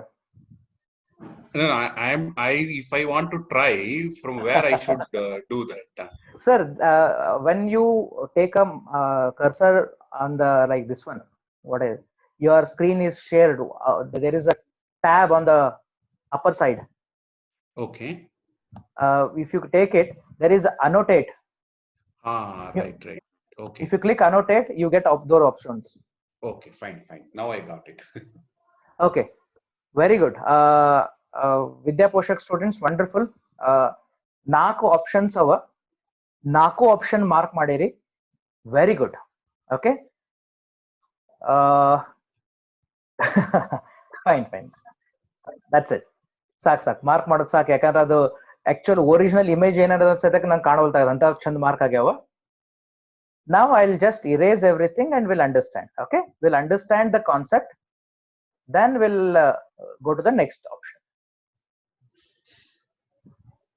Okay, see, there will be a confusion. Nanaga ಏನಾಗ್ತದೆ, whenever I teach aptitude or reasoning ನನ್ನ class ನಾನು ತಗೋತಿರ್ತೇನಲ್ಲ, when I get multiple answer, ಒಂದ್ ಯಾರೋ correct ಆಗಿ answer ಕೊಟ್ಬಿಡ್ತಾರ, ಒಂದ option ಉತ್ತರ ಕೊಡ್ತಾರಲ್ಲ, ಅಷ್ಟು ಮಜಾ ಬರಂಗಿಲ್ಲ.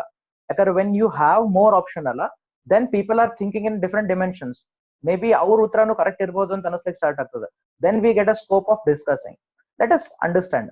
ನಾನು ಆಗ್ಲೇ ಒಂದು ಮಾತು ಹೇಳಿದ್ದೆ, that was too early to tell you. ಏನು ಅಂತಂದ್ರೆ, when there are more number of objects, mark it ಅಂತ ಹೇಳಿದ್ದೆ. For example, here it is 1, 2 and 3.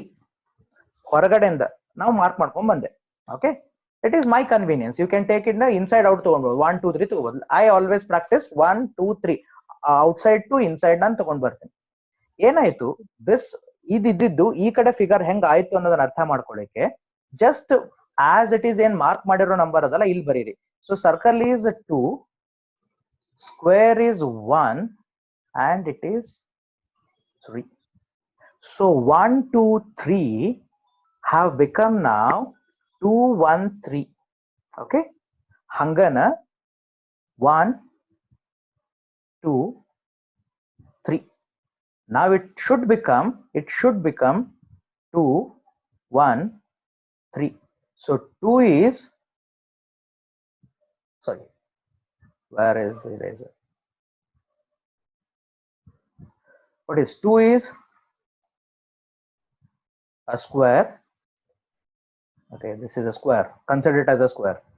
So next should be a circle and arrow mark ಹೆಂಗಾಗಿದೆ, ಆ ಒಂದು object ಗೆ touch ಆಗಿ ಕೆಳಗೆ ಬಂದದ, ಆಬ್ಜೆಕ್ಟ್ ಗೆ ಟಚ್ ಆಗಿ ಕೆಳಗೆ ಬರಬೇಕು. ಈ ಥರದ ಆಪ್ಷನ್ ಇರೋದೆಲ್ಲದ out of this B is answer. ಯಾಕೆ ನಾನು ನಿಮ್ಗೆ ಇನ್ನೊಂದ್ಸತಿ ಹೇಳ್ತೇನೆ, ಇನ್ನೊಂದು ಅರ್ಥ ಮಾಡ್ತೇನೆ. Yes, B is the right answer. Why? I will tell you. When you have more number of objects, confusion ಜಾಸ್ತಿ ಆಗ್ತದ. When they replace their position, it is always easy. It takes less than 2-3 seconds to number it, name it 1 2 3 ABCD ಅಂತ ಏನ್ ಹಾಕೋತೀವಲ್ಲ ಹಂಗ ABC 1 2 3 ಅಂತ ಹಾಕೊಳ್ಳಿಕ್ಕೆ it takes a very little time and it will definitely reduce most of the confusion. So this is one of the best way, what, numbering and getting the answer. The answer is B.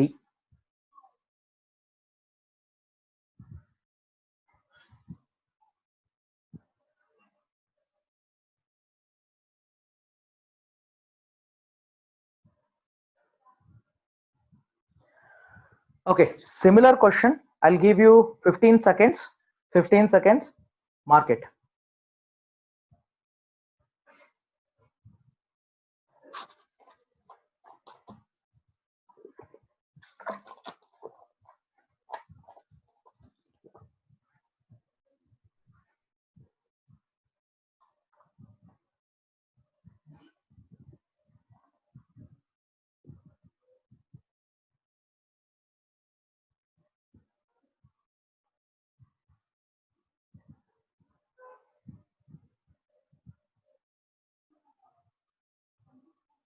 Okay, done. Very good.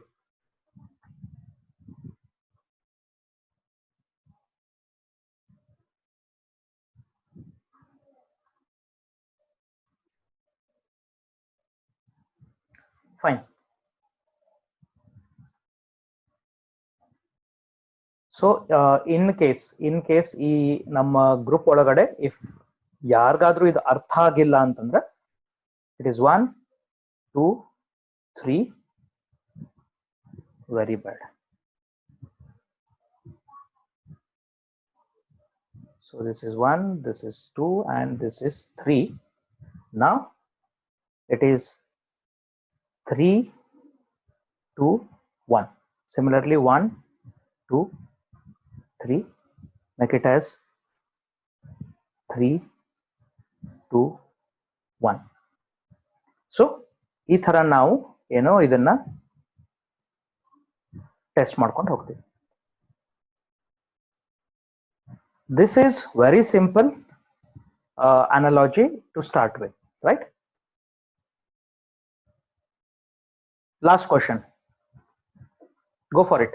ಇಲ್ಲಿ ಏನದ ಒಂದು peer ಕೊಟ್ಟಾರು, problem figure ಒಳಗೆ ಏನದ, before you answer it don't mark it ನಾವು. Question ಅರ್ಥ ಮಾಡ್ಕೋರಿ. ಒಂದು peer ಕೊಟ್ಟಾರ, ಆನ್ಸರ್ದು ಒಂದು ಪೇರ್ ಐಡೆಂಟಿಫೈ ಮಾಡಬೇಕು, ಅದಕ್ಕೆ ಸಿಮಿಲರ್ ಆಗಿರೋ ಆನ್ಸರ್ದು ಒಂದು ಪೇರ್ ಐಡೆಂಟಿಫೈ ಮಾಡಬೇಕು. ಓಕೆ, ಟೇಕ್ ಯುವರ್ ಟೈಮ್ ನಾವು, ಡೂ ಇಟ್. ಆನ್ಸರ್ ಪೇರ್ಸ್ ಒಳಗೆ ಎ ಬಿ ಸಿ ಡಿ ಒಳಗಡೆ ಯಾವುದು ಆನ್ಸರ್ ಆಗಬಹುದು?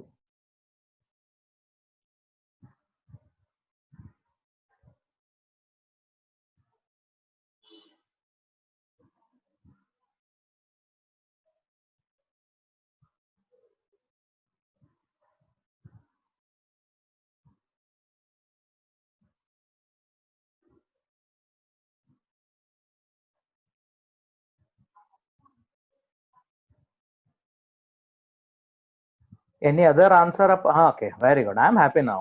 I'm getting other answers. Very good. Somebody mark the question itself. ಯಾರು the question ಅನ್ನ mark ಮಾಡಿರಲ್ಲ?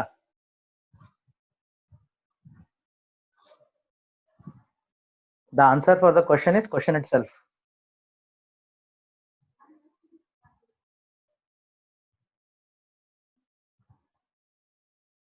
Okay. Let's understand. No more marking. Done. Stop. See,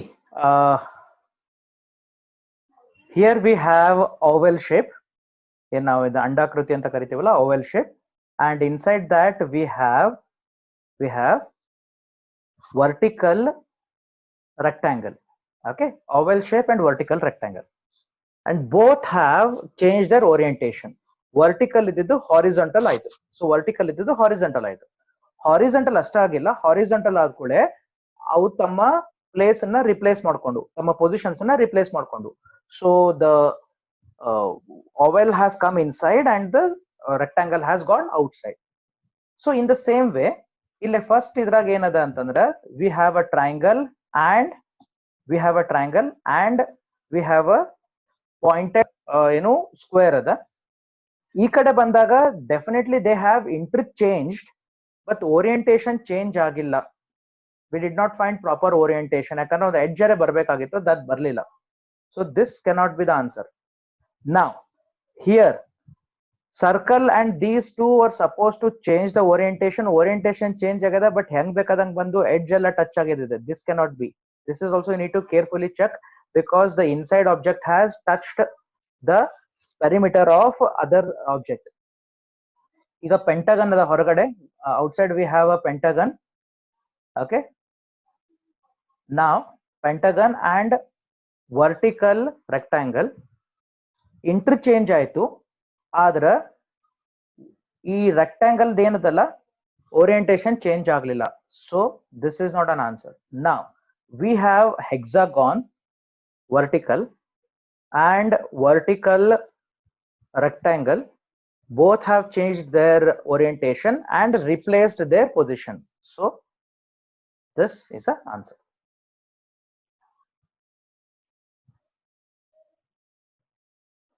Fine.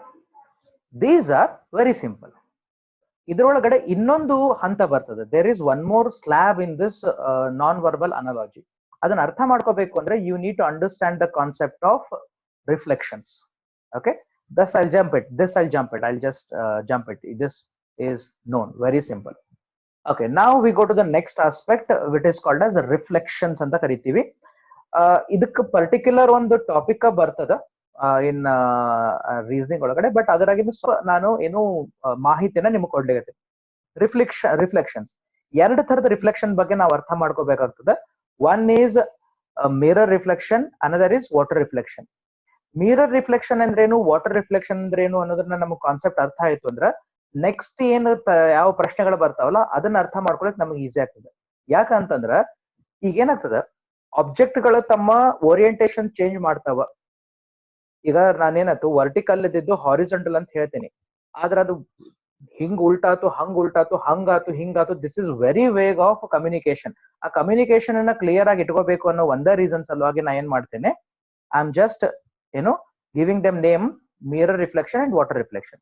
Whenever there are any change in the orientation, then I'll be using a word mirror or water, and you need to understand what is ಏನಾಗಿದೆ ಅದು concept. Mirror ಅಂದಾಗ ಯಾವ ತರ change ಆಗಿರ್ತದೆ, water ಅಂದಾಗ ಏನ್ change ಆಗಿರ್ತದೆ, you need to understand. For that here is some clue for you. ಈ ಏನದು ಲೆಟರ್ಸ್ ಅಂತ ಏನದಲ್ಲ ಇಲ್ಲಿ, these letters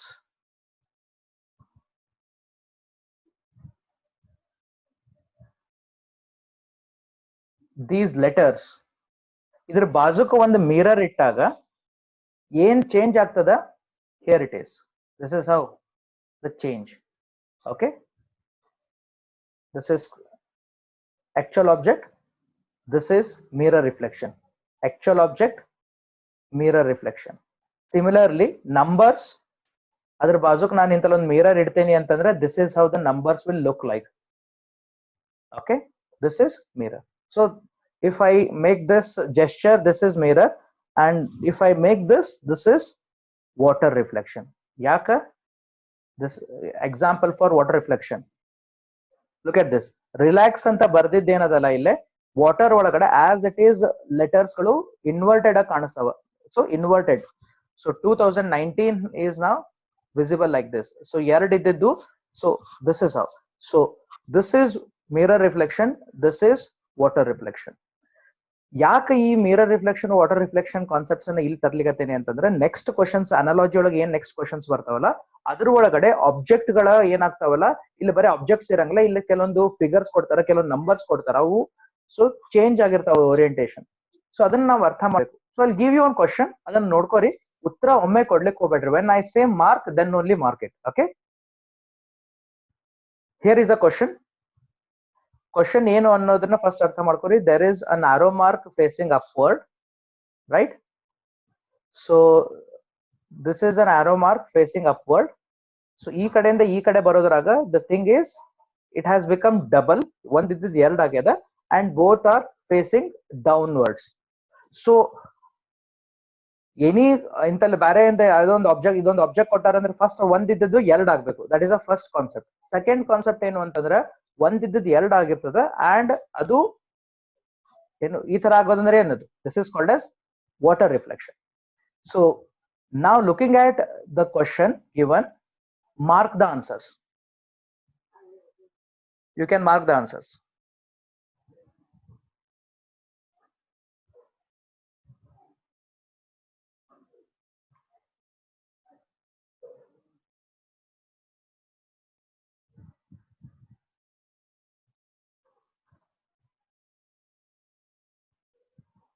Okay, fine, very good.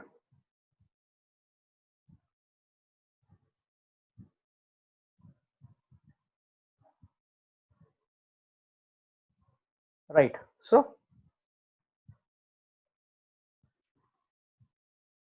done, done, enough. So now let's understand. If in case ಯಾರಿಗಾದ್ರೂ ಅರ್ಥ ಆಗಿಲ್ಲ ಅಂತಂದ್ರೆ, see this I, ಓಕೆ, ಈ ಐ ಅನ್ನೋದಕ್ಕ ಇಲ್ಲೊಂದು ನಾನು ಮಿರರ್ ಇಟ್ಕೊಂಡೆ ಅಂದ್ರೆ ಮಿರರ್ ಒಳಗದ ಹಿಂಗ ರಿವರ್ಸ್ ಬಿತ್ತಂದ್ರ that will be like similarly ಹಿಂಗ ಇರ್ತದೆ, ಇದ್ರಾಗ ಏನು ಚೇಂಜಸ್ ಆಗಿರಂಗಿಲ್ಲ. ಓಕೆ, ಸೊ ಒಂದಿದ್ದ ಐ ಏನಾಗ್ತದ, ಫಸ್ಟ್ ಒಂದಿದ್ದದ ಎರಡು ಆಗ್ಬೇಕು.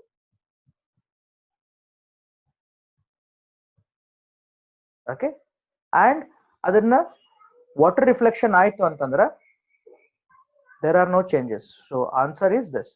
ಇಲ್ಲೇನಾಗ್ಯದ, here we have both solid, ಅದಕ್ಕ ಒಂದು ಎರಡು ಏನು ಸರ್ಕಲ್ ಅವಲ್ಲ, ಎರಡು ಸಾಲಿಡ್ ಫಿಲ್ ಅವ block.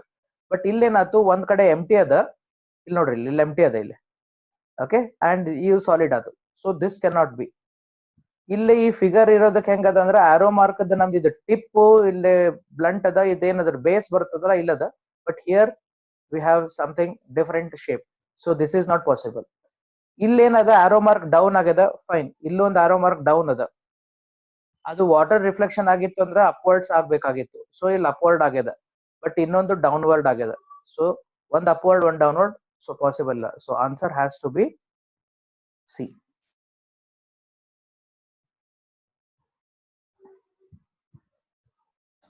Now I'm giving you 15-20 seconds.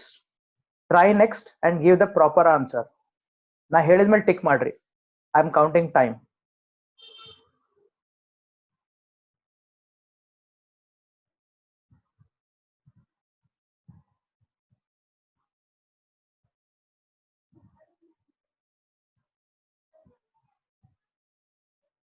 Yes, you can mark.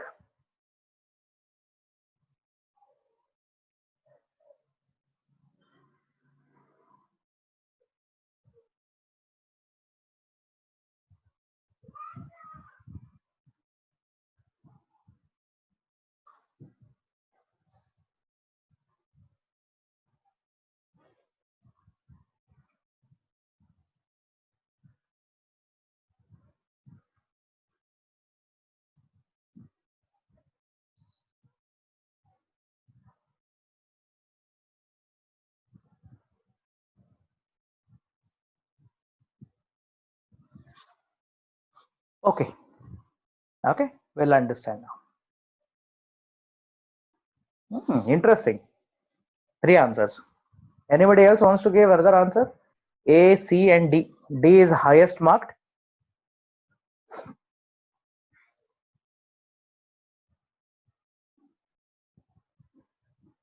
Okay. Let me explain.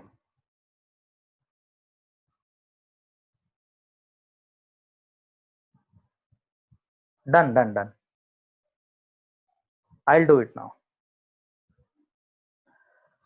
ಏನದ ಇಲ್ಲಿ? See, understand. When there are more number of objects to this,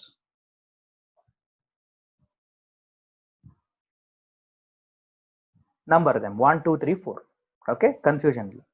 ಇಲ್ಲೇನಾಗಿದೆ 3 and 4 ಏನಾಗಿದೆ ನೋಡಿ ಚೆಕ್ ಮಾಡ್ರಿ. Once again, let me just erase all and show you.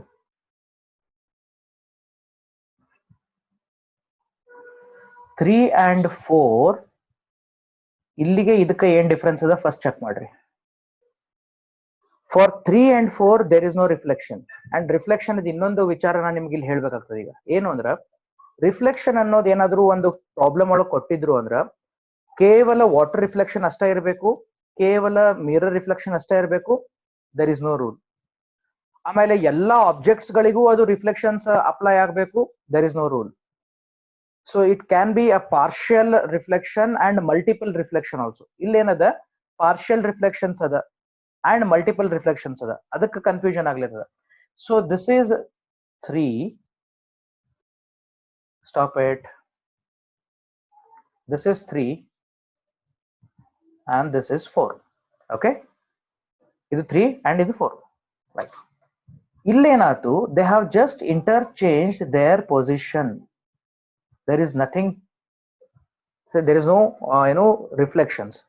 So ಏನಾಗ್ತದ, question ಒಳಗಡೆ 1, 2 ಗಷ್ಟ reflections ಅದ, 3, 4 reflections ಇಲ್ಲ. 3, 4 ಏನಾಗ್ಲಿರ್ತದ, they are just interchanging. So ಹಂಗಿತ್ತು ಅಂದ್ರೆ this is 3 and this is 4. So ಏನಾಗಬೇಕು, 3 ಇದು 4 ಇಲ್ಲಿ ಬರಬೇಕು, 3 ಇಲ್ಲಿ ಬರಬೇಕು. ಓಕೆ, ಇದ್ರ ಪೊಸಿಷನ್ಸ್ ಕರೆಕ್ಟ್ ಆಗಿದೆ. ನಾವು 1 and 2. ಸೊ ನಾವು let us understand what will happen to 1 and 2 ಏನಾಗ್ತದೆ ಸ್ವಲ್ಪ ಅರ್ಥ ಮಾಡ್ಕೊಂಡು ಹೋಗೋಣ. Okay, this is 1 and this is 2. 1 ಹಿಂಗಿದ್ದದ್ದು 1 ಈ ತರ ಆಗ್ಬೇಕು ಅಂತಂದ್ರೆ, see for example this is 1. If I add water, this is water, so ಇದು ಹಿಂಗಾತು. ಸೊ ದಿಸ್ ಇಸ್, ಬಟ್ ಇಂಥದ್ದು ಇಲ್ಲಿ ಕೊಟ್ಟಿಲ್ಲ, ಡೌನ್ ಆತು, but it has change the orientation. So ಏನ್ ಮಾಡ್ಬೇಕು, ಇಲ್ಲೊಂದು ಇನ್ನೊಂದು ಮಿರರ್ ರಿಫ್ಲೆಕ್ಷನ್ ಆಡ್ ಮಾಡ್ಬೇಕು. Initial it is water, then mirror. So mirror ಅಂದ್ರೆ ಹಿಂಗಾಗ್ತದೆ. ಓಕೆ, ಸಿಮಿಲರ್ಲಿ ಇದೇನದಲ್ಲ ಈ object, so this is now down, and when you add mirror ಇದ್ರಾಗ ಏನು changes ಆಗಂಗಿಲ್ಲ, as it is ಹಂಗ ಉಳಿತದೆ. So this has become like this, ಹಿಂಗ, and ಏನದು ಸಾರಿ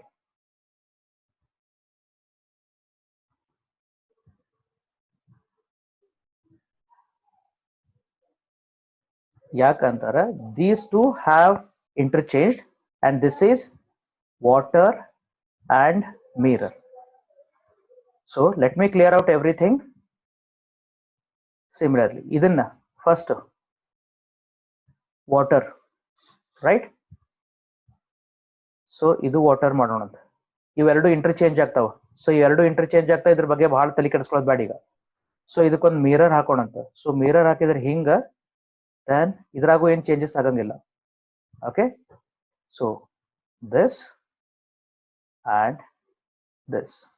So interchange, just interchange.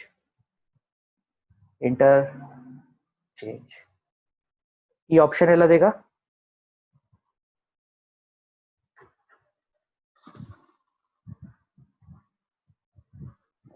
right?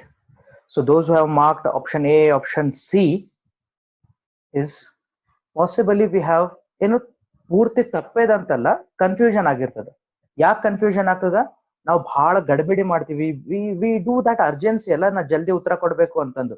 Overlook ಮಾಡೋದಂತೀವಿ, ಇಂಪೇಷನ್ಸ್ ಅಂತೀವಿ. That we need to encounter. ಅದಷ್ಟು ಒಂದು ಸ್ವಲ್ಪ ನಾವು ಅದನ್ನ ಎನ್ಕೌಂಟರ್ ಮಾಡ್ಬೇಕಾಗ್ತದೆ. Right? Okay, last question. Be careful. Do this quick. I'll give you 15 seconds. When I say mark it. ಅಲ್ಲಿ ತನಕ ಮಾರ್ಕ್ ಮಾಡಬೇಡ್ರಿ.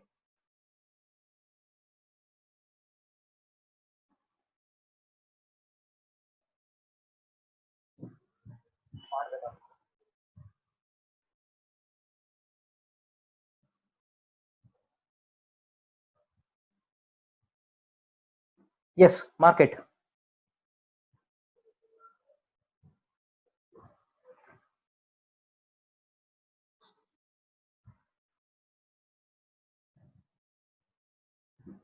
ಡೀಸೆಂಟ್ ಆಗಿ ಮಾರ್ಕ್ ಮಾಡ್ರು.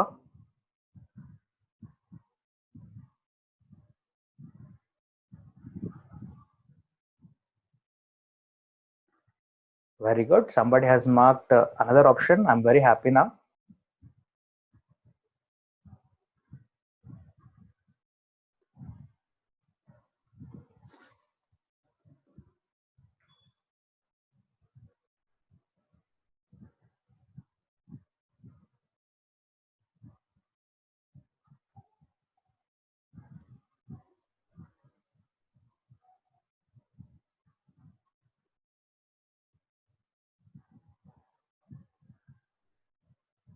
Done.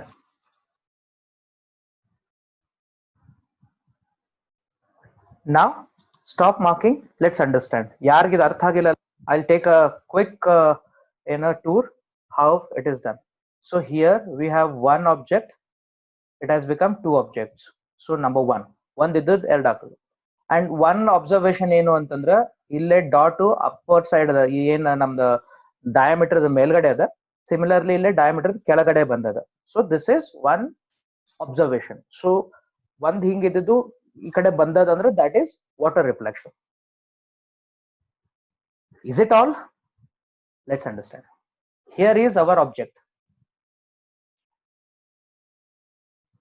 This is our object. Okay.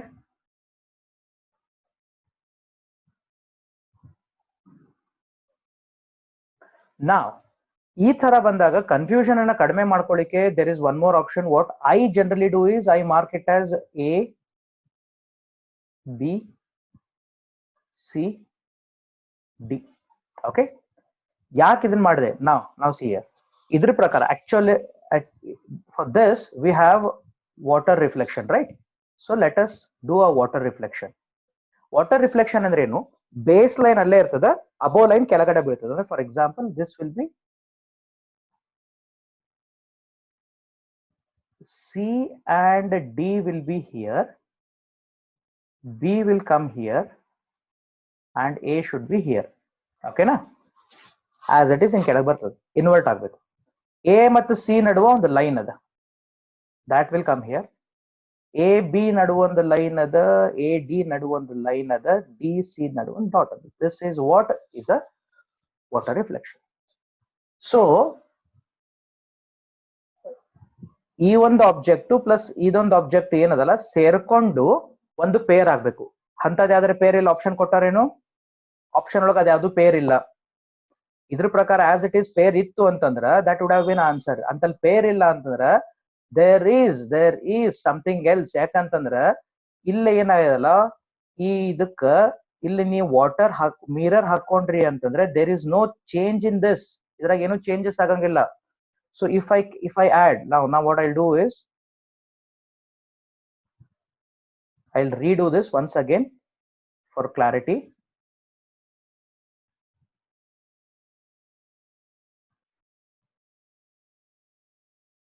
Right?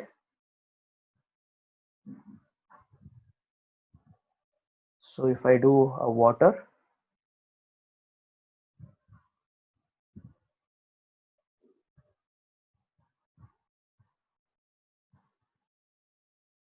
okay, now I'll add a mirror reflection. This is water reflection. So this was a C, this was D, this was A and this was B. Correct? B mark gitta. ಈಗ ಏನಾಗ್ತದೆ, C ಮತ್ತ B ಇಲ್ಲೇ ಉಳಿತದ. D and A portion will come this side. ಹೆಂಗ? Okay. Between A and C we have a line. A and D and C and D total. Now, can you find this pair together? ಈ ಎರಡು peer ಇರೋದು ಯಾವುದು? Mark ಮಾಡ್ರಿ ಯಾವ್ದು? Once again mark it. Yes. So answer is done. Thank you. The answer is C. ಯಾರ್ಯಾರು ಬೇರೆ ಬೇರೆ ನಾವು ಮಾರ್ಕ್ ಮಾಡ್ಕೊಳ್ತಿದ್ವಲ್ಲ ಆಗಲೇ, ಅದಕ್ಕೆ we thought that it is only water reflection. We missed the concept of mirror reflection. ಏನಾಗ್ತದ, ಇಲ್ಲೇ ನಾವು normal ಆಗಿ ಕುತ್ಕೊಂಡು ಅಥವಾ ನಾವು ಕ್ಲಾಸ್ ತಗೊಳ್ಬೇಕಾದ್ರೆ ಏನಾಗ್ತದ, ಬಹಳ ರಿಲ್ಯಾಕ್ಸ್ ಮೈಂಡ್ ನಾಗ ಇರ್ತೀವಿ. ಸೊ ರಿಲ್ಯಾಕ್ಸ್ ಮೈಂಡ್ ನಾಗ ಇದ್ದಾಗ ನಡೀತದ, ಓಕೆ ನಡೀತು ನಾವು ಆರಾಮಾಗಿ ಹೆಚ್ಚು ಕಡಿಮೆ ಮಾಡ್ತೀವಿ. But when you are into the test and exam ಅಲ್ಲ, ಟೈಮ್ ಫ್ರೇಮ್ 40 ಸೆಕೆಂಡ್ಸ್ ಇರ್ತಾವ ನಿಮ್ಗೆ. 45 ಸೆಕೆಂಡ್ಸ್ ಮ್ಯಾಕ್ಸಿಮಮ್ ಇರ್ತದ. ಆಮೇಲೆ ಬಹಳಷ್ಟು ಬೇರೆ ಬೇರೆ ಕ್ವಶನ್ಸ್ ಇರ್ತಾವಲ್ಲ, ಅವಾಗ ಇವನ್ನ ಮಾಡೋಬೇಕಾದ್ರೆ ನಾವೇನ್ ಮಾಡ್ತೀವಿ, ದಟ್ ಹರಿಬರಿ ಒಳಗ ವಿ ಟಿಕ್ ಒಂದ್ಸರ್ತಿ ಅನ್ಸಿದ್ ಕೂಡ ಅದನ್ನ ಮಾಡ್ತೀವಿ. Unless we cross verified we cannot do that. Okay,